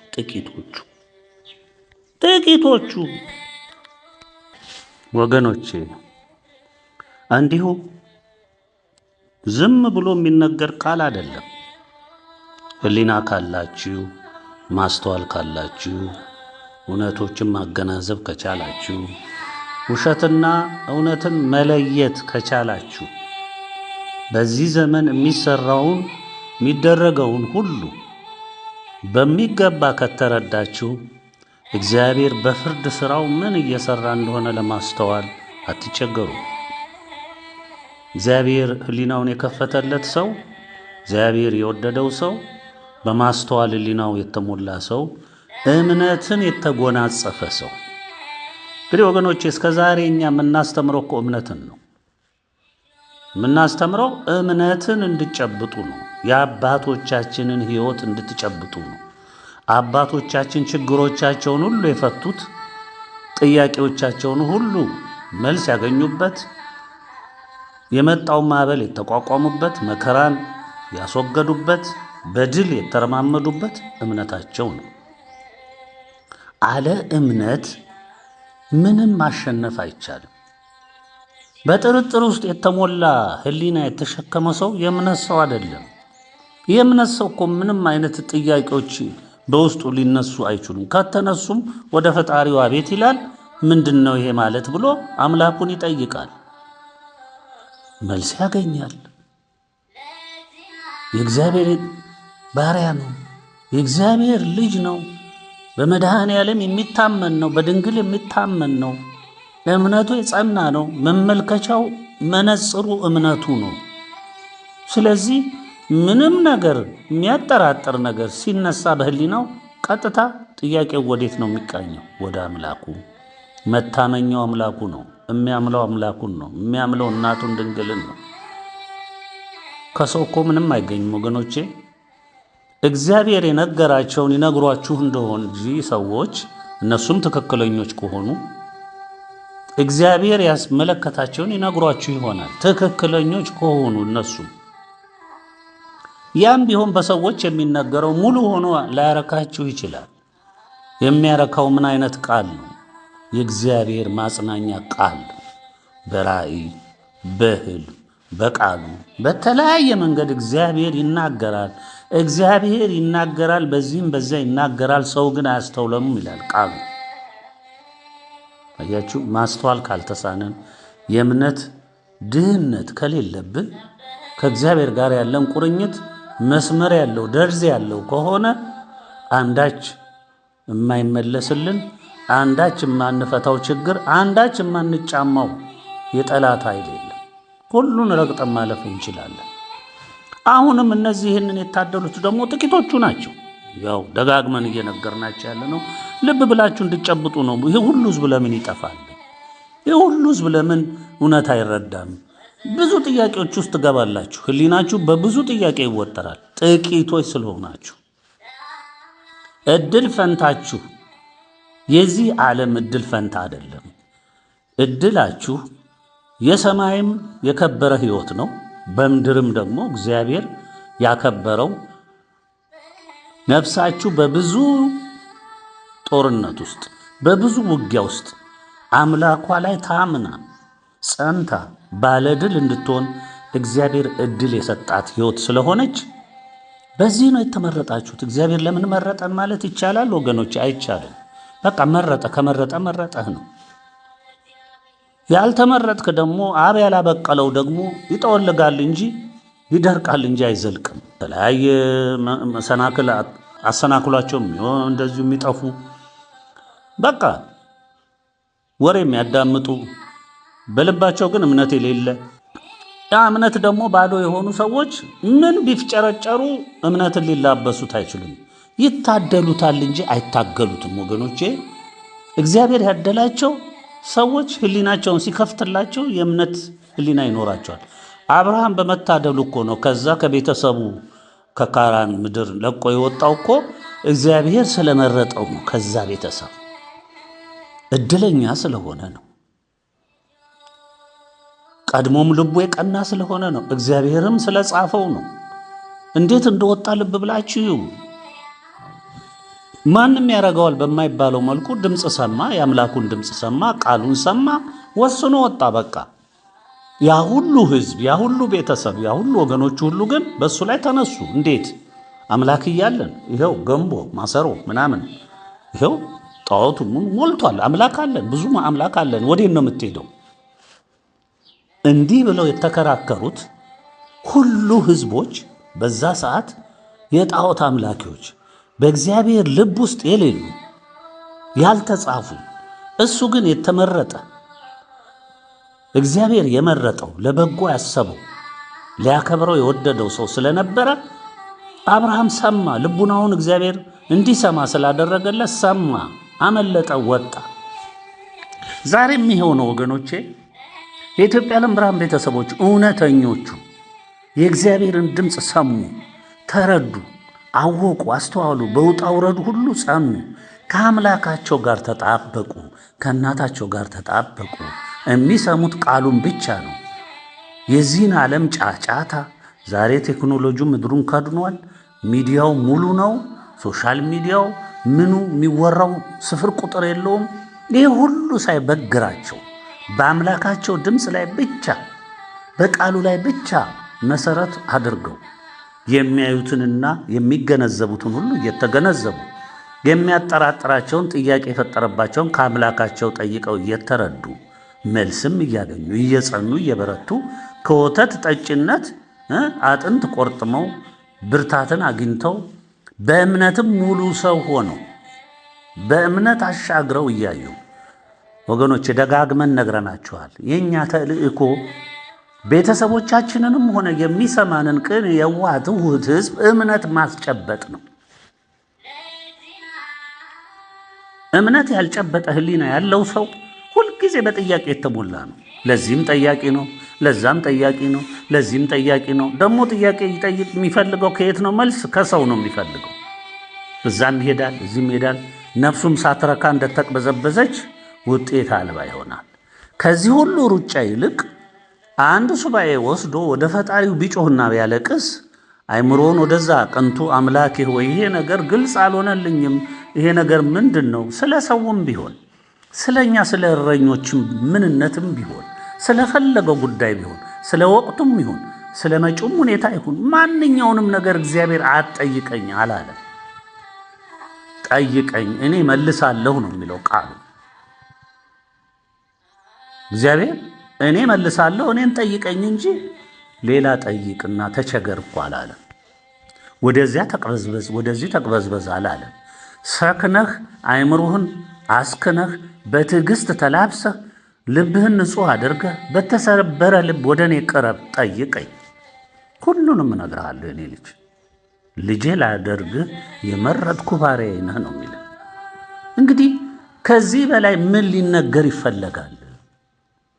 ዛሬ አይናችሁ እያየ ጆሮአችሁ እየሰማ ዓለም ወዴት እየሄደች እንዳለ እንደ መልእክቱ ስትሰፈር ስትቆላ ስትመዘር ወደ ጥፋቷ ስትሄድ የዓለም ሕዝብ ሁሉ መድረሻ አጥቶ ሲተረማመስ መቅሰፍቱ ሲወርድ ገና እኮ 1 እና 2 እጥፍ 3 እጥፍም እኮ እርምጃ አልተካሄደም እኮ። አልሰማችሁትም? ቃሉን በመልእክቱ ላይ የተነገረውን አልሰማችሁትም? ገና በ7 እጥፍ በ7 ጊዜ 7 እጥፍ ሊባዛ ይችላል። እንኳን እኔ 7ቱም እጥፍ አይደርስም የዚህ የዓለም ሕዝብ። ገና 2-3 እጥፍ ቢጨመር የለም። የምድር ነውጥ ብቻ ምሳሌ ልስጣችሁ ወገኖቼ። ዛሬ ብዙ ጊዜ በእነሱ መለኪያነት 6.7 8 9 10 ቢደርስ 10 ቢደርስ ከተሞች የሉ፣ እንጨት የለ፣ ቅጠል የለ፣ ምን የለ። ምድር ከውስጥ ተገልብጣ ወደ ላይ ነው የምትወጣው። የላይኛው ወደ ታች፣ የታችኛው ወደ ላይ ነው የሚመጣው። 10 ሬክተር የሚሉት መለኪያቸው በሱ ቢለካ አንድ ህዝብ ላው ላይ አይቀመጥም። እንግዲህ አስቡ፣ በአሁኑ ሰዓት የሚከናወነው የመሬት ነውጥ ምልክቶች በየቦታው ይከናወናሉ። ምልክት ናቸው ለሚያስተውል ንስሐ እንዲገባ ነው። እግዚአብሔር ይሄ ሁሉ የሚያደርገው ለሰው ካለው ፍቅር የተነሳ መምጣቱን፣ ፍርድ ውስጥ መግባቱን፣ እርምጃ መውሰድ መጀመሩን እንዲረዳ እንዲያስተውል ብሎ ብዙ ምልክቶች ሲሰጥ ኖሯል። አንዱም የመሬት ነውጥ ነው። አንዱም መቅሰፍት ነው፣ ማዕበል ነው፣ ጎርፍ ነው፣ በረዶ ነው። የማታዩት ነገር አለ። እዚህ ኢትዮጵያ ውስጥ አያችሁት አይደለም? በታሪኳ ሰምታ የማታውቀውን የመሬት ነውጥ፣ ንፋስ፣ አውሎ ነፋስ፣ እነዚህም እየመጡ ነው። እንግዲህ እንደ ሰው ልብ ምነው ልበ ጠማማ ትውልድ የግድ ሊወገድ ስለሚገባው ማለት ነው። እና እምነት ካለን ማስተዋል እንችላለን። ከጥቂቶቹ መደመር የምንችለውም እምነት ካለን ነው። እስኪዘጋ ድረስ ጠበቀ ህዝቡ። እስኪዘጋ 20 ዓመት ተጩሆ ተዘጋ። መዘጋቱ እኮ እኛ አይደለም የወሰን ነው፣ እግዚአብሔር ወሰነ። አሁንም ለምን እናስተምራለን? አሁንም ለምን እንጮሃለን? እንዴ የተፈጠር ነው ወገኖቼ፣ የተጠራ ነው፣ የተወደድ ነው፣ በልባችን ፍቅር የሰነቅ ነው። እኛን ወሰን በሌለው ድንበር በሌለው ልክ የወደደንን አምላክ ይህንን ፍቅሩን እኛ ያጣጣምነውን ፍቅር እኛ ያገኘነውን በረከት እኛ ያገኘነውን ሕይወት እኛ ለነገ ተስፋ የሰነቅነውን ሁሉ ሰው ቢያገኝ ደስታችን ነው። እኛ ምንጊዜም ድምፃችን አይቋረጥም። ሰው ይድን ዘንድ እንጮኻለን። አናቅም። ምን ይታወቃል? የነነዌ ሕዝብ እኮ የተፈረደበትን ፍርድ እኮ ትጠፋለህ፣ ትጠረጋለህ፣ በቃ አብቅቷል፣ ተሰናብተሃል ብሎ ዮናስ አስተማረ። ዮናስ እኮ አንተ መሐሪ ነህ፣ እኔን ውሸታም ታደርገኛለህ ብሎ ሸሽቶ ነበር እኮ። በግድ ከአሳ ነባሪ ሆድ ውስጥ ከቶ አውጥቶ አምጥቶ እግዚአብሔር መልሶ እንዲናገር አስገድዶት እንዲናገር አደረገው። በእርግጥ ዮናስ በዛ ሰዓት የሕዝቡን አመፀኝነት፣ ክፋት ተመልክቶ በእርግጥም እንደሚጠፋ አምኖ ከፍታ ቦታ ላይ ቁጭ ብሎ ጥላ ስር ተቀምጦ የጥፋታቸውን ውጤት ይጠባበቅ ነበር። ሕዝቡ ግን ከመሪው ጀምሮ እስከ ስር ድረስ ወደ እግዚአብሔር ሄዶ ወደቀ። ከብት የለ፣ ሕፃን የለ፣ ሽማግሌ የለ፣ ታማሚ የለ፣ መንግስት ነኝ የሚል የለ፣ ወታደር ነኝ የሚል የለ። ሁሉም ለ3 ቀን መብል ውሃ ዘጋ። ወደቀ መሬት ላይ አመድ ነስንሶ እንባውን እንደ ጎርፍ እያጎረፈ ማልቀስ ጀመረ፣ ማረን እያለ። እግዚአብሔር እኮ መሐሪ አምላክ ነው። ይውላችሁ ውሳኔውን ገለበጠ። በጩኸቱ በእምነቱ ኃይል፣ በእንባው ኃይል፣ በመጸጸቱ ኃይል፣ በተሰረበረ ልቡ ባፈሰሰው እንባ ከላይ እስከታች እንስሳ ሳይቀር እየጮኸ ሕፃን ሳይቀር እየጮኸ እግዚአብሔር የወሰነውን ውሳኔ አስገለበጠ። ታዲያ ዮናስ ስተተኛ ነበር እንዴ? ለምን ተናገርክ ይባላል እንዴ? ተላከ እኮ ተናገረ። በተላከው መልእክት ተናገረ። የተነገረውን ሰምቶ መጠቀም የሕዝቡ ፋንታ ነው። እንዲህ ተናገርክ፣ ለምን እንዲህ ሆነ? አንተ እኮ ሐሰተኛ ነህ ሊሉት ነው ዮናስን? አይደለም ወገኖች፣ ማስተዋል ይገባቸዋል። ብዙዎች የምሁር ካባ ያጠለቁ በዚህ ዘመን ብዙ ጊዜ ያስኳላው ትምህርት መጥፎነቱ ይሄ ነው። ወደ ምርምር ነው የሚጋብዛችሁ፣ ወደ ሳይንስ ነው የሚገፋችሁ። ከሳይንስ የተበደራችሁትን ማገናዘብ፣ ያን ቃል ከዚህ ቃል ማጋጨት፣ ማነጻጸር ምናምን እንዲህ አይነት ነገር ነው። ብዙ ጊዜ አሁን ምሁሮች የሚቸገሩት በእምነት መጓዝ የሚቸግራቸው በዚህ ነው። በጣም እግዚአብሔር የወደዳቸው ናቸው እነዚህ ምሁርም ሆነው ጥሰው የእምነት ሰው የሚሆኑት። ያ መፍትሄ አይሆንም። መፍትሄ የሚሆነው በእምነት አይን ማየት ነው። እኛ ምንጊዜ መልእክት ስንናገር ስናስተላልፍ በወቅቱ ይነገር ዘንድ ስለሚገባው ነው። ስለ ወቅቱ ይሄው መግለጫ እያልን ነው የምንገልጸው። ስለ ወቅቱ እያልን ነው የምንናገረው። ወቅቱ ለምንድን ነው እኛ መግለጫ የምንሰጥበት? በወቅቱ ለምንድን ነው ትምህርት የምንሰጥበት? እረኝነት ማለት ምን ማለት ነው? ከብቶችን በለመለመ ስፍራ በሚጠቀሙበት ስፍራ ማሰማራት አይደለም እንዴ? ሳይሰናከሉ አውሬ ሳይበላቸው ወደ ገደል እንዳይገቡበት ተጠንቅቆ ከዚህ ተከልሎ ከዚህ ከልክሎ ከዛ መልሶ ወደ ቤታቸው ሰብስቦ ያስገባል። እረኛ ስራው ይሄ ነው። እረኛ ሁል ጊዜ ድምፁን ለከብቶቹ እያሰማ በዚህ ሂዱ፣ ተመለስ አንተ በዚህ እያለ የሚለው እንዳይጎዱበት ነው። የእኛም ስራ ይሄ ነው።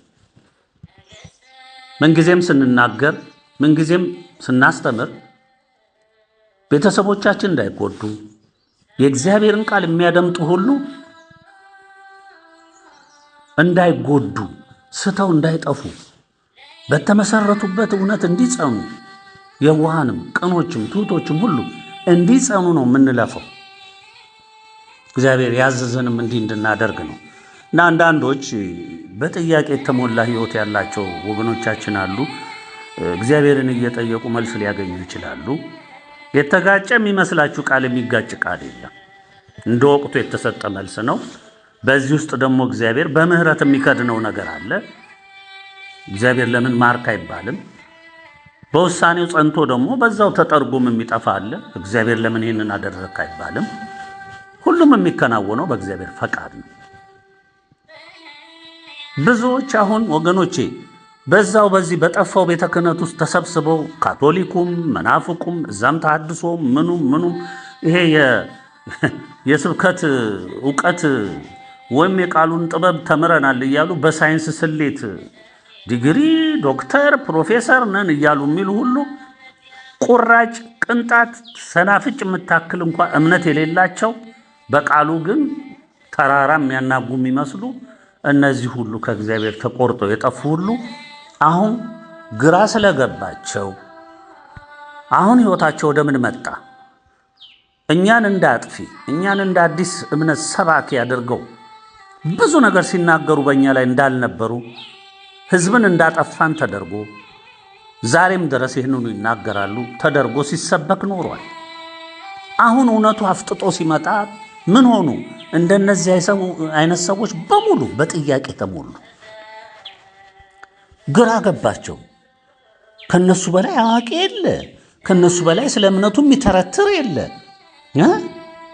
እነሱ ብቻ ናቸው የሁሉ ነገር መሪና ፈላስፋ። ማን ነው እነሱን ተሳስተሃል የሚላቸው? የለም። ስለዚህ ሲያዩት ሁሉ ዙሪያቸው ገደል ሆነ። አሁን ነቢያችሁ በራሳቸው ትዕቢት፣ በእውቀታቸው፣ በችሎታቸው፣ በሀብታቸው፣ በምላሳቸው ከዓለም ገበያ በሰበሰቡት እውቀት የእግዚአብሔርን እውነት ከዓለም እውቀት ጋር ሸቅጠው ቀላቅለው አዋህደው በሚናገሩት የሚመኩ ስለነበረ ባዶ ሆኑ። እንደኛ አይነት ምናምንቴዎች በጫፋቸው ማንደርስ፣ በእነሱ መለኪያ በጫፋቸው ማንደርስ ምናምንቴዎች ነን እኛ። ልክ ነው። እንደነሱ ዲግሪ ፕሮፌሰር ጠበብት አደለንም። ለእግዚአብሔር ልንሆን እንችላለን፣ ለእነሱ አደለንም፣ ለዚህ ዓለም አደለንም። ምናምንቴዎች ነን። ብታዩንም ያው ነው። ነገም ብታዩን ምናምንቴዎች ነን፣ ትንንሾች ነን። ግን ከኛ ጋር ያለው አምላክ ኃያል አምላክ በምናምንቴዎች እኮ ነው የሚገለገለው። ያው ቃሉ ላይ አለላችሁም። ወደ ቆሮንቶስ ሰዎች ምዕራፍ 1 ላይ በሙሉ አንብቡት። ይህንኑ ነው የሚነግራችሁ። እግዚአብሔር ከምስኪኖች፣ ከበሽተኞች፣ ከውዳቂዎች፣ ሰው ከናቃቸው ጋር ነው ያለው እንጂ እኔ አዋቂ ነኝ፣ እኔ ጠበብት ነኝ፣ እኔ ባለጸጋ ነኝ፣ እኔ ሁሉንም ማውቅ ነኝ የለም። እናንተ አካባቢ የለም እኮ የለም። ስለሌለ እኮ ነው የምንነግራችሁ። ኑ ወዳለበት ያልናችሁ ነበር እኮ ስንነግር የነበረው። አልሰማችሁንም። ዛሬ ተወሰነባችሁ። ከውሳኔው እንኳ በኋላ ዛሬም አትጸጸቱ። ምን እናርጋችሁ? እኛ ስለ እናንተ አንናገርም። አሁን ቤተሰቦቻችን ግን እንዳይደናገሩ፣ ቤተሰቦቻችን እንዲጸኑ፣ ባሉበት በባታቸው እንዲበረቱ፣ በእምነት መርከባቸው ውስጥ እግዚአብሔርን እያመሰገኑ ከእግዚአብሔር ጉያ ሳይወጡ በዛው እንዲደሰቱ እየመከርን ነው፣ እያስተማርን። ይሄ ነው ወገኖቼ። እስቲ ስለ ጥቂቶቹ አሁንም ኢሳይያስ ምን እንደሚል 62 ኢሳይያስ ትንቢተ ኢሳይያስ ምዕራፍ 62 እንዲህ ይለናል። ስለ ጽዮን ዝም አልልም፣ ስለ ኢየሩሳሌምም ጸጥ አልልም።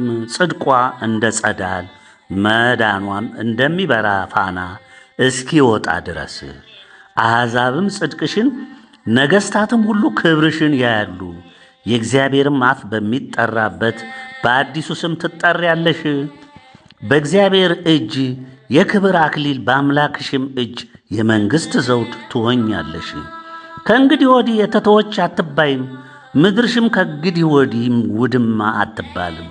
ነገር ግን እግዚአብሔር በአንቺ ደስ ብሎታልና ምድርሽም ባል ታገባለችና አንቺ ደስታዬ የምኖርባት ትባያለሽ፣ ምድርሽም ባል ያገባች ትባላለች።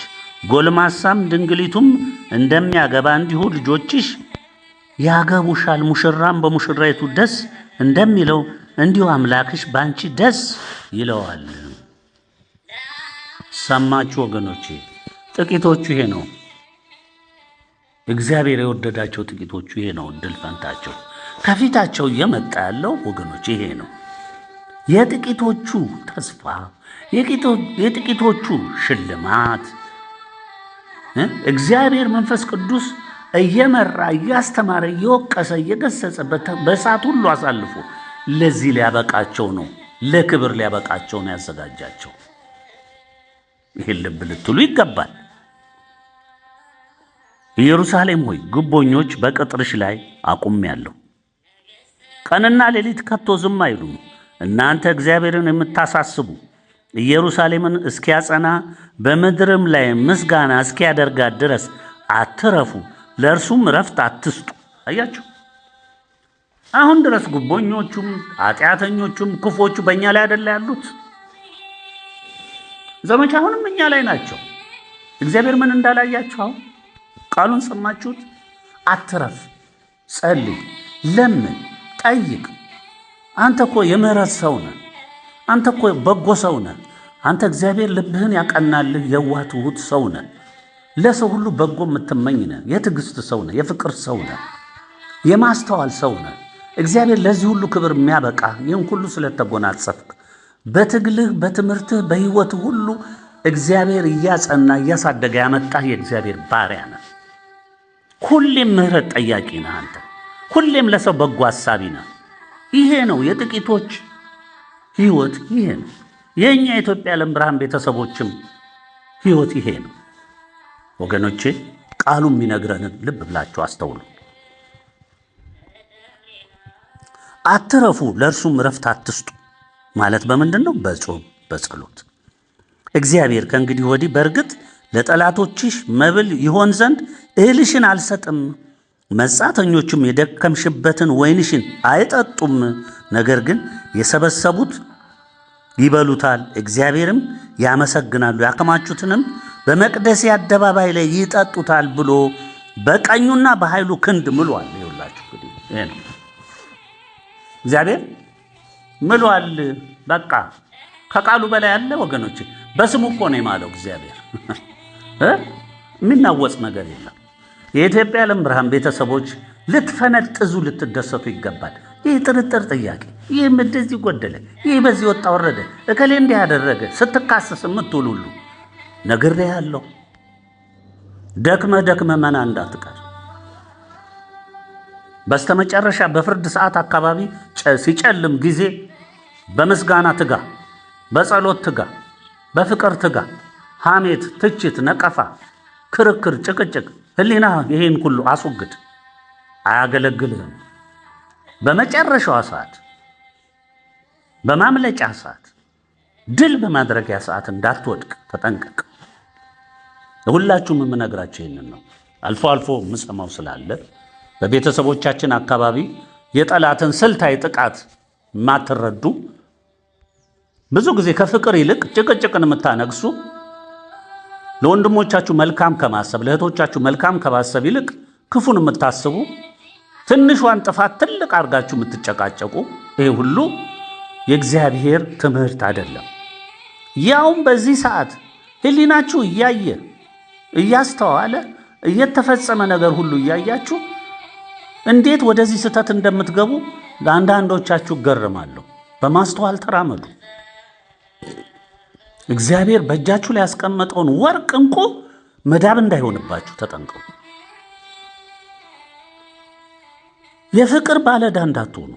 እከሌ እንዲህ እያልክ ስትከስ ባለዕዳ መሆንህን ወቅ።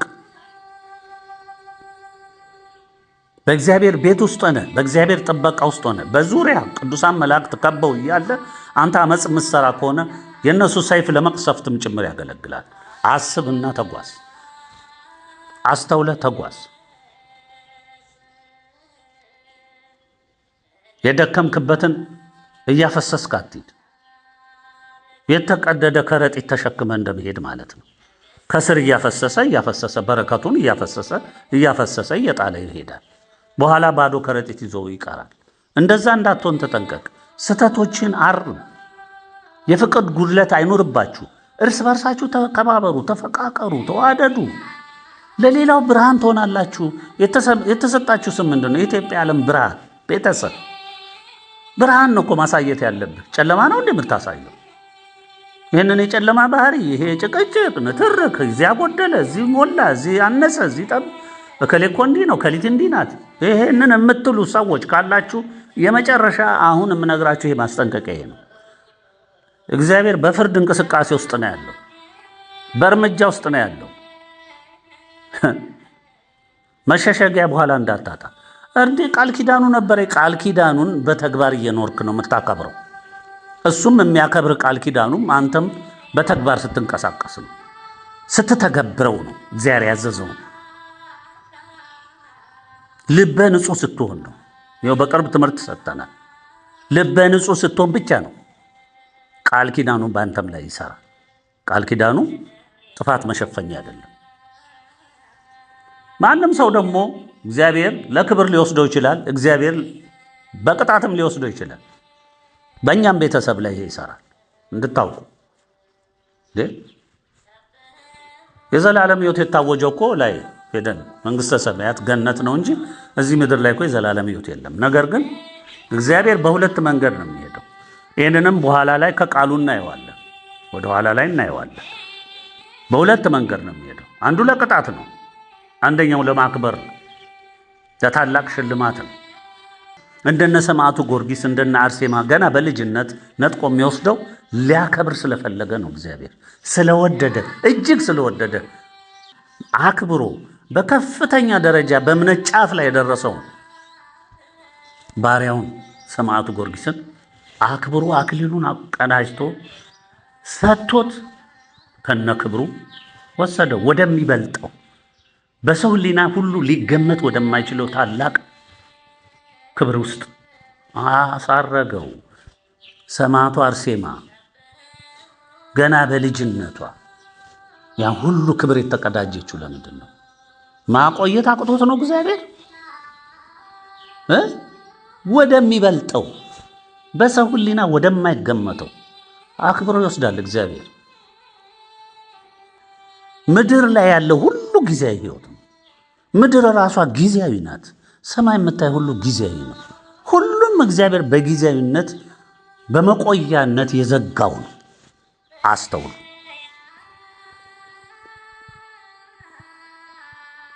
እንግዲህ እግዚአብሔር ለጥቂቶቹ ነው የማለው በስሙ እለፉ፣ በበሮች በኩል እለፉ፣ የሕዝብንም መንገድ ጥረጉ፣ አዘጋጁ፣ ጎዳናውን አዘጋጁ፣ ድንጋዮቹንም አስወግዱ። ልብ በሉ እንግዲህ ይሄ የሚሆን ነው። ይወገዳል፣ ይጠረጋል፣ ይዘጋጃል። ለአሕዛብም ዓላማ አንሱ። እነሆ እግዚአብሔር ለምድር ዳርቻ አዋጅ እንዲህ ብሎ ነግሯል። ለጽዮን ልጅ እነሆ መድኃኒትሽ ይመጣል፣ እነሆ ዋጋው ከእርሱ ጋር ሥራውን በፊቱ አለ በሏት። እግዚአብሔር የተቤዣቸው ልብ በሉ፣ እግዚአብሔር የተቤዣቸው መቤዠት ምንድን ነው? መዳን፣ ያዳናቸው፣ የቀደሳቸው፣ የወደዳቸው፣ የባረካቸው ማለት ነው። የተቀደሰ ሕዝብ ብለው ይጠሯቸዋል። አንቺም የተፈለገች ያልተተወችም ከተማ ትባያለሽ። አያስደንቃችሁም? ይሄ ነው ኢትዮጵያ፣ አገሬ ኢትዮጵያ፣ የምስጢሪቷ አገር ኢትዮጵያ። ክብሯ እንዲህ ነው የሚሆነው። ጥቂቶቹ የተመረጡት የተወደዱት እንዲህ ነው የሚሆኑት፣ እንዲህ ነው የሚሆኑት፣ እንዲህ ነው የሚከብሩት። ልብ በላ አስተውል። ይመጣል የክብር ባለቤት፣ ይመጣል የሁሉ ነገር ባለቤት ትመጣለች እናታችን ድንግል። በኋላ እንዳታፍሪ። አንዳንድ በተለይ ይሄ የማስጠነቀቀው ለቤተሰቦቻችን ነው። የሌላውን ተዉት። እሱ በቃ ታትሟል እኮ በቃ ተዘግቶል እንዴ። ከሐምሌ 7 ጀምሮ እኮ ስራ ነው። ገና እየከፋ እየጨመረ ነው የሚሄደው። ታዩታላችሁ። ግብፅ ፈርዖን ሲፈገላ የሚኖር ይመስል ነበር። ቀይ ባህር ሰምጦ ቀረ። ዛሬም ያለ መንግስት ይፎገላል። በምዕራቡ ዓለም በምስራቁ ዓለም በምንትሴ እያለ ጦር ይማዘው ይፋጫል፣ ይቋላል። ይሄም የኛም እኖራለሁ ብሎ የማይፈነቅለው ድንጋይ የለም። የእሱም ወንበር ለመተካትም እንዲሁ የሚያገሱና የሚገሰሉ ሁሉ አሉ። የእግዚአብሔርን ሐሳብ ግን አያውቁትም። በእግዚአብሔር ላይ ጥበብና እውቀት የለም። በእግዚአብሔር ላይ ጉልበት የለም። በእግዚአብሔር ኃይል ማንቀሳቅሶ መጮህ መጫጫ የለም። ይሄ ድሮ ሲሄዱበት የነበረው ነው። አሁን አብቅቷል። የሚመጣው ኢትዮጵያ ዓለም ብርሃናዊ መንግስት ነው። ደግሜ ልንገር፣ ይህን የማይቀበል አንድም ሰው የለም። ወደ ትቢያነት ይቀየራል። ምንም ተዘጋሁ። በሰማይም በምድርም ታትሟል። የኢትዮጵያ ዓለም ብርሃናዊ መንግስት ቦታና ስፍራውን እስካልተቆጣጠረና በቦታው ላይ ለዓለም ሁሉ ተቀምጦ ካላበራ የሰው ልጅ ከመጠረግ ከመጥፋት በሳት ከመበላት ከመተላለቅ ውጪና ኢምንት ሆኖ በቁጥርም ኢምንት ሆኖ ከመቅረት ባዶ ሆኖ ከመቅረት አንዳንድ ሀገሮችም እንደውም ምንም ለምልክት እንኳን ሰው የማይኖርባቸው የሚሆኑ ሀገሮች እስከሚሆኑ ድረስ እርምጃ ይቀጥላል። በስተመጨረሻ እግዚአብሔር ያተረፋቸውን ሰዎች ለክብር ያዘጋጃቸውን ሰዎች ምድርን እንዲወርሱ ያሰናዳቸውን ሰዎች የኢትዮጵያ ዓለም ብርሃን ቤተሰቦች ስሙ። እነዚህ ሁሉ ጥቂቶቹ በግንባር ቀደምትነት እኛ ቆመናል። ከኛው ጎን ደግሞ ሁሉም ቆሟል። ዛሬ እግዚአብሔር የኢትዮጵያ ዓለም ብርሃን ቤተሰቦችን እንደ አብርሃም ነው የሚያየው። ደግሜ ነው የምነግርህ፣ እንደ አብርሃም ነው የሚያየው። እንደ አብርሃም ነው አይኑ ለኢትዮጵያ ዓለም ብርሃን ቤተሰቦች እውነተኞቹ። ሺህ ጊዜ ደቃቃ ቢሆኑ፣ ሺህ ጊዜ ደካማ ቢሆኑ፣ ያጡ የነጡ ቢሆኑ፣ የተጎዱ ቢሆኑ፣ ምንም ይሆኑ ከነ ድካማቸው ከነ ነውራቸውም ጭምር እንደ አብርሃም ነው የሚያያቸው። ሂድና የአብርሃምን ሕይወት በደንብ አንብብና ተረዳ። ያ ነው ዛሬ የኢትዮጵያ ዓለም ብርሃን ቤተሰብ እውነተኛው በሙሉ ሕይወቱ ያ ነው። እግዚአብሔርም እንደዛ ነው የሚያያቸው። ልብ ብለህ አስተውል። አዎ አስተውሉ። የኢትዮጵያ ዓለም ብርሃን ቤተሰቦች አስተውሉ። እነዚህ ጥቂቶች ናቸው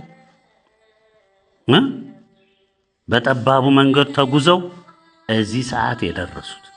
የኢትዮጵያ ተዋሕዶ ኦርቶዶክስ ቤተ ክርስቲያን እንደምታዩት እንደምትሰሙት ሆናለች። ባዶ ቤት ሆናለች። ታቦተ ሕጉ ቢኖርም አገልጋዩም የዲያብሎስ አገልጋይ ከሆነ እጅግ ቆየ። የሚያዘው የሚናዝዘው የጨለማው ኃይል ዲያብሎስ ነው። የእግዚአብሔርን ስም የሚጠራው ጠላትነቱን ለመሸፈን የተኩላነቱን ክፋት ለመሸፈን ክርስቲያን ተብሎ አገልጋይ ተብሎ ይጠራል። በዚያ ሽፋን ይኖራል እንጂ ሙሉ በሙሉ ተኩላ ነው። ምንም አይነት የእግዚአብሔር ሰው የሚያስብለው ነገር የለም።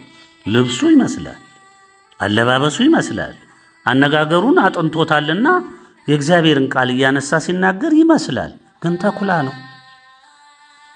የተለበሰው ካባ ጥምጥም፣ የተጨበጠው መስቀል በጎችን ለመብላት እንዲመቸው የለበሰው ነው። የበግ ለምድ የለበሰ ተኩላ ነው። ጳጳስ በል ፓትርያርክ በል ምንም በለው እስከ ስር ድረስ ውረድ፣ ይኸው ነው። ምንም የምታወጣው ነገር የለም። ምዕመኑም ፈቅዶ ተያይዞ የጠፋ ነው። ፈቅዶ አስቦበት ይሁነኝ ብሎ አብሮ ነው የጠፋው። ቢነግሩት አይሰማም። ያው ተፈርዶበት ጠፍቷል። በሩ እስከሚከረቸምበት የጠበቀም ትውልድ ነው። መዘጋቱም ሲታወጅ ግድ ያልሰጠው በድንዛዜ በግርዛዜ አልፎም በከባድ እንቅልፍ በዲያብሎስ ስልታዊ ትምህርት ስርዓት አምልኮ ልማድ ተተብትቦ የተያዘ በታላቅ እንቅልፍ ውስጥ የወደቀ ነው። አይሰማም፣ አያስተውልም።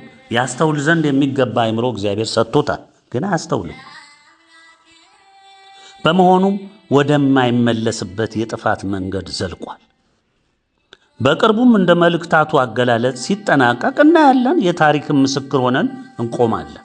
ይህ ግድ ነው ወገኖቼ።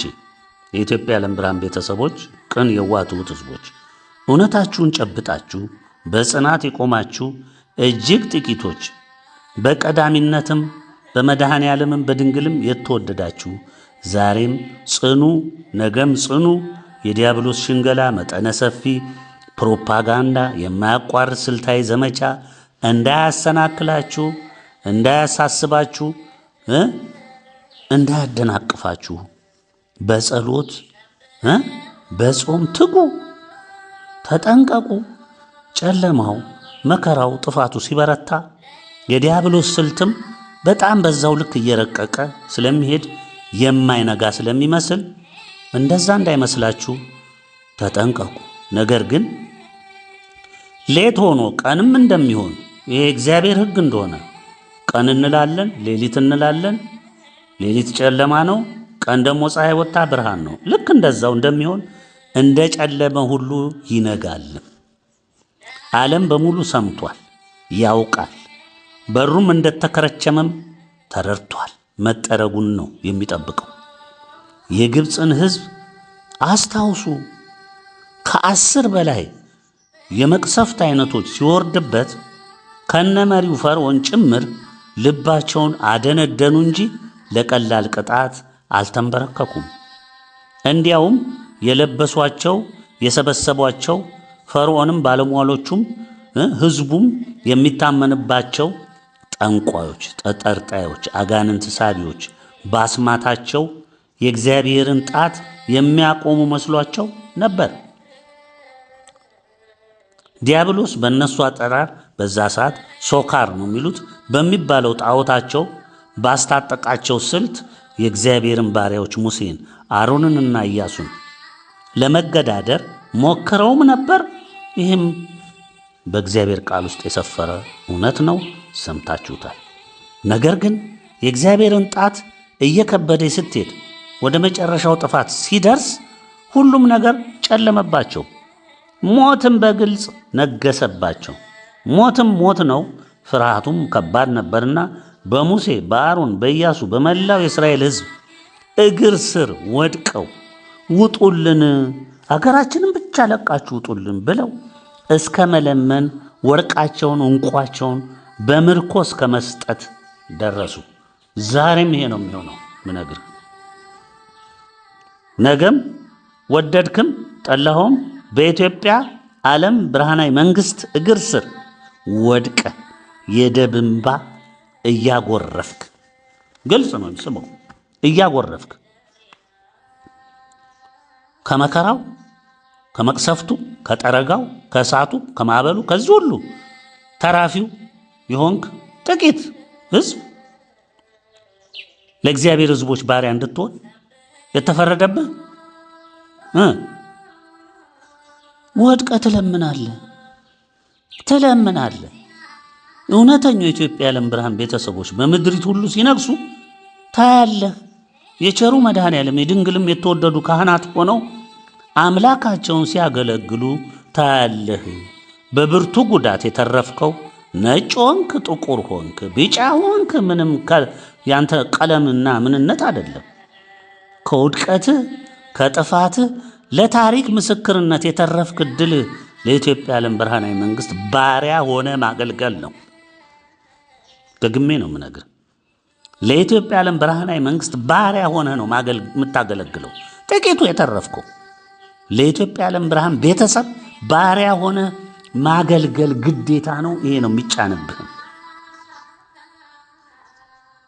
መልሰህ እንደ ሰው ለመቆም ለኢትዮጵያዊነት፣ ለተዋህዶ እምነት፣ ለሰንደቋ፣ ለአራቱም ቃል ኪዳን ቃሎች ኢትዮጵያ የሥላሴ የክብራቸው መገለጫና መመስገኛ ምድር፣ ይህንን ስታውቁ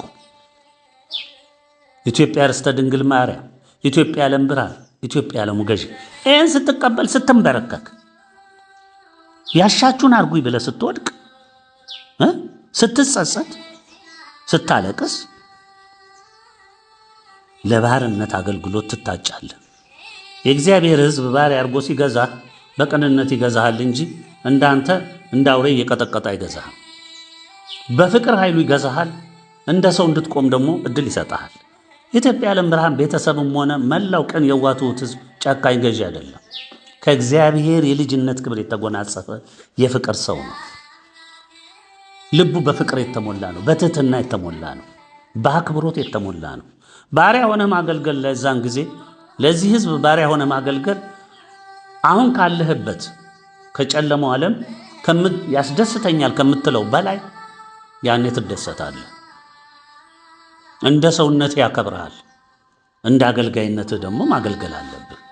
ተምረህ ከዛ በኋላ ሙሉ ሰው ትሆናለህ። ኢትዮጵያዊ ትሆናለህ። አንተም እንደሱ ወንድሙ ትሆናለህ። አንተም እንደሱ እህት ትሆናለህ። ይሄ ነው የሚመጣው። እየነገርኩ ነው። በብዙ ድካምህ ነው ታዲያ ማንነትን አስመስክረህ መጸጸትህን አስመስክረህ እግዚአብሔር ሲቀበልህ ኢትዮጵያዊነትና ክብሩን ታገኛለህ፣ ትጎናጸፋለህ።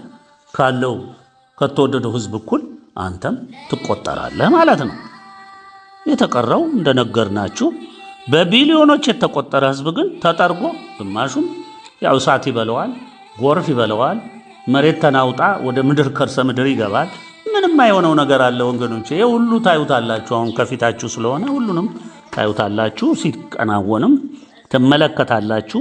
እንግዲህ እግዚአብሔር የወሰነውን ውሳኔ ምንም የሚለውጠው ነገር ስለሌለ የግድ ትመለከታላችሁ ወገኖቼ። አሁንም የሚሆነው ይኸው ነው። ከዚህ የተለየ የሚሆን ነገር የለም። የኢትዮጵያ ዓለም ብርሃናዊ መንግስት፣ የኢትዮጵያ ዓለም ብርሃናዊ ቤተሰብ እግር ስር ወድቆ መለመን ግድ ነው። ያኔ ተነግሯላ፣ ነግረናሃል እኮ ይሄ ግድ ነው።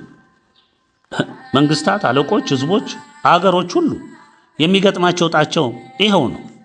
ጥፋታቸው ተጀምሯል፣ ይጨርሳቸዋል። የገጠሙት ተዋጊውን ቀን ፈራጁን ኃያሉን አምላክ የአብርሃሙ ሥላሴን ነው። የአብርሃሙ ሥላሴን ፍርድ ነው። የአብርሃሙ ሥላሴን የቅን ፍርድ ነው የሚዋጉት። እንዋጋለን ብለው የተገሰሉት ዛሬም እየሆኑ ያሉት ይኸው ነው። በሀገራችንም ያሉት ይኸው ናቸው። የዲያብሎስ ጩሎዎች፣ አገልጋዮች ሱፍ ስለለበሱ ብርሃን ይመስሉሃል? አይደለም። ጨለማ፣ የጨለማ ገዢ የዲያብሎስ አገልጋዮች፣ ደም አፍሳሾች፣ ክፉዎች፣ እነዚህ ብዙዎች ናቸው፣ ቢሊዮኖች ናቸው። ግን በጥቂቶቹ ፊት ኢምንት ናቸው። ነገ ይጠናቀቃሉ። እንግዲህ የጥቂቶቹን ምንነት ይኸው ነገርኩ። የሚመጣው ምን እንደሆነ እየተመለከትክ ነው፣ ነገርን።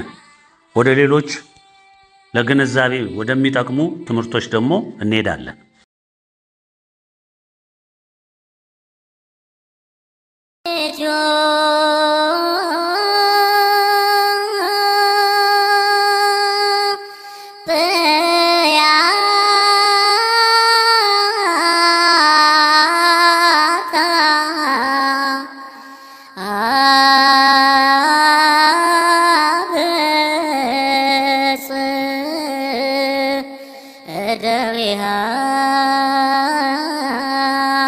እግዚአብሔር ነገሥተ ምድር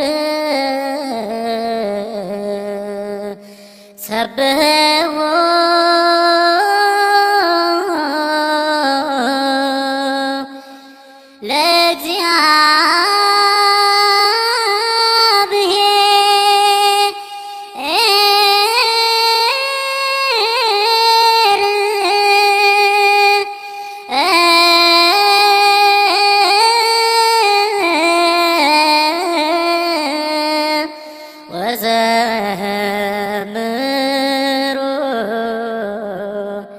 ለአምላክ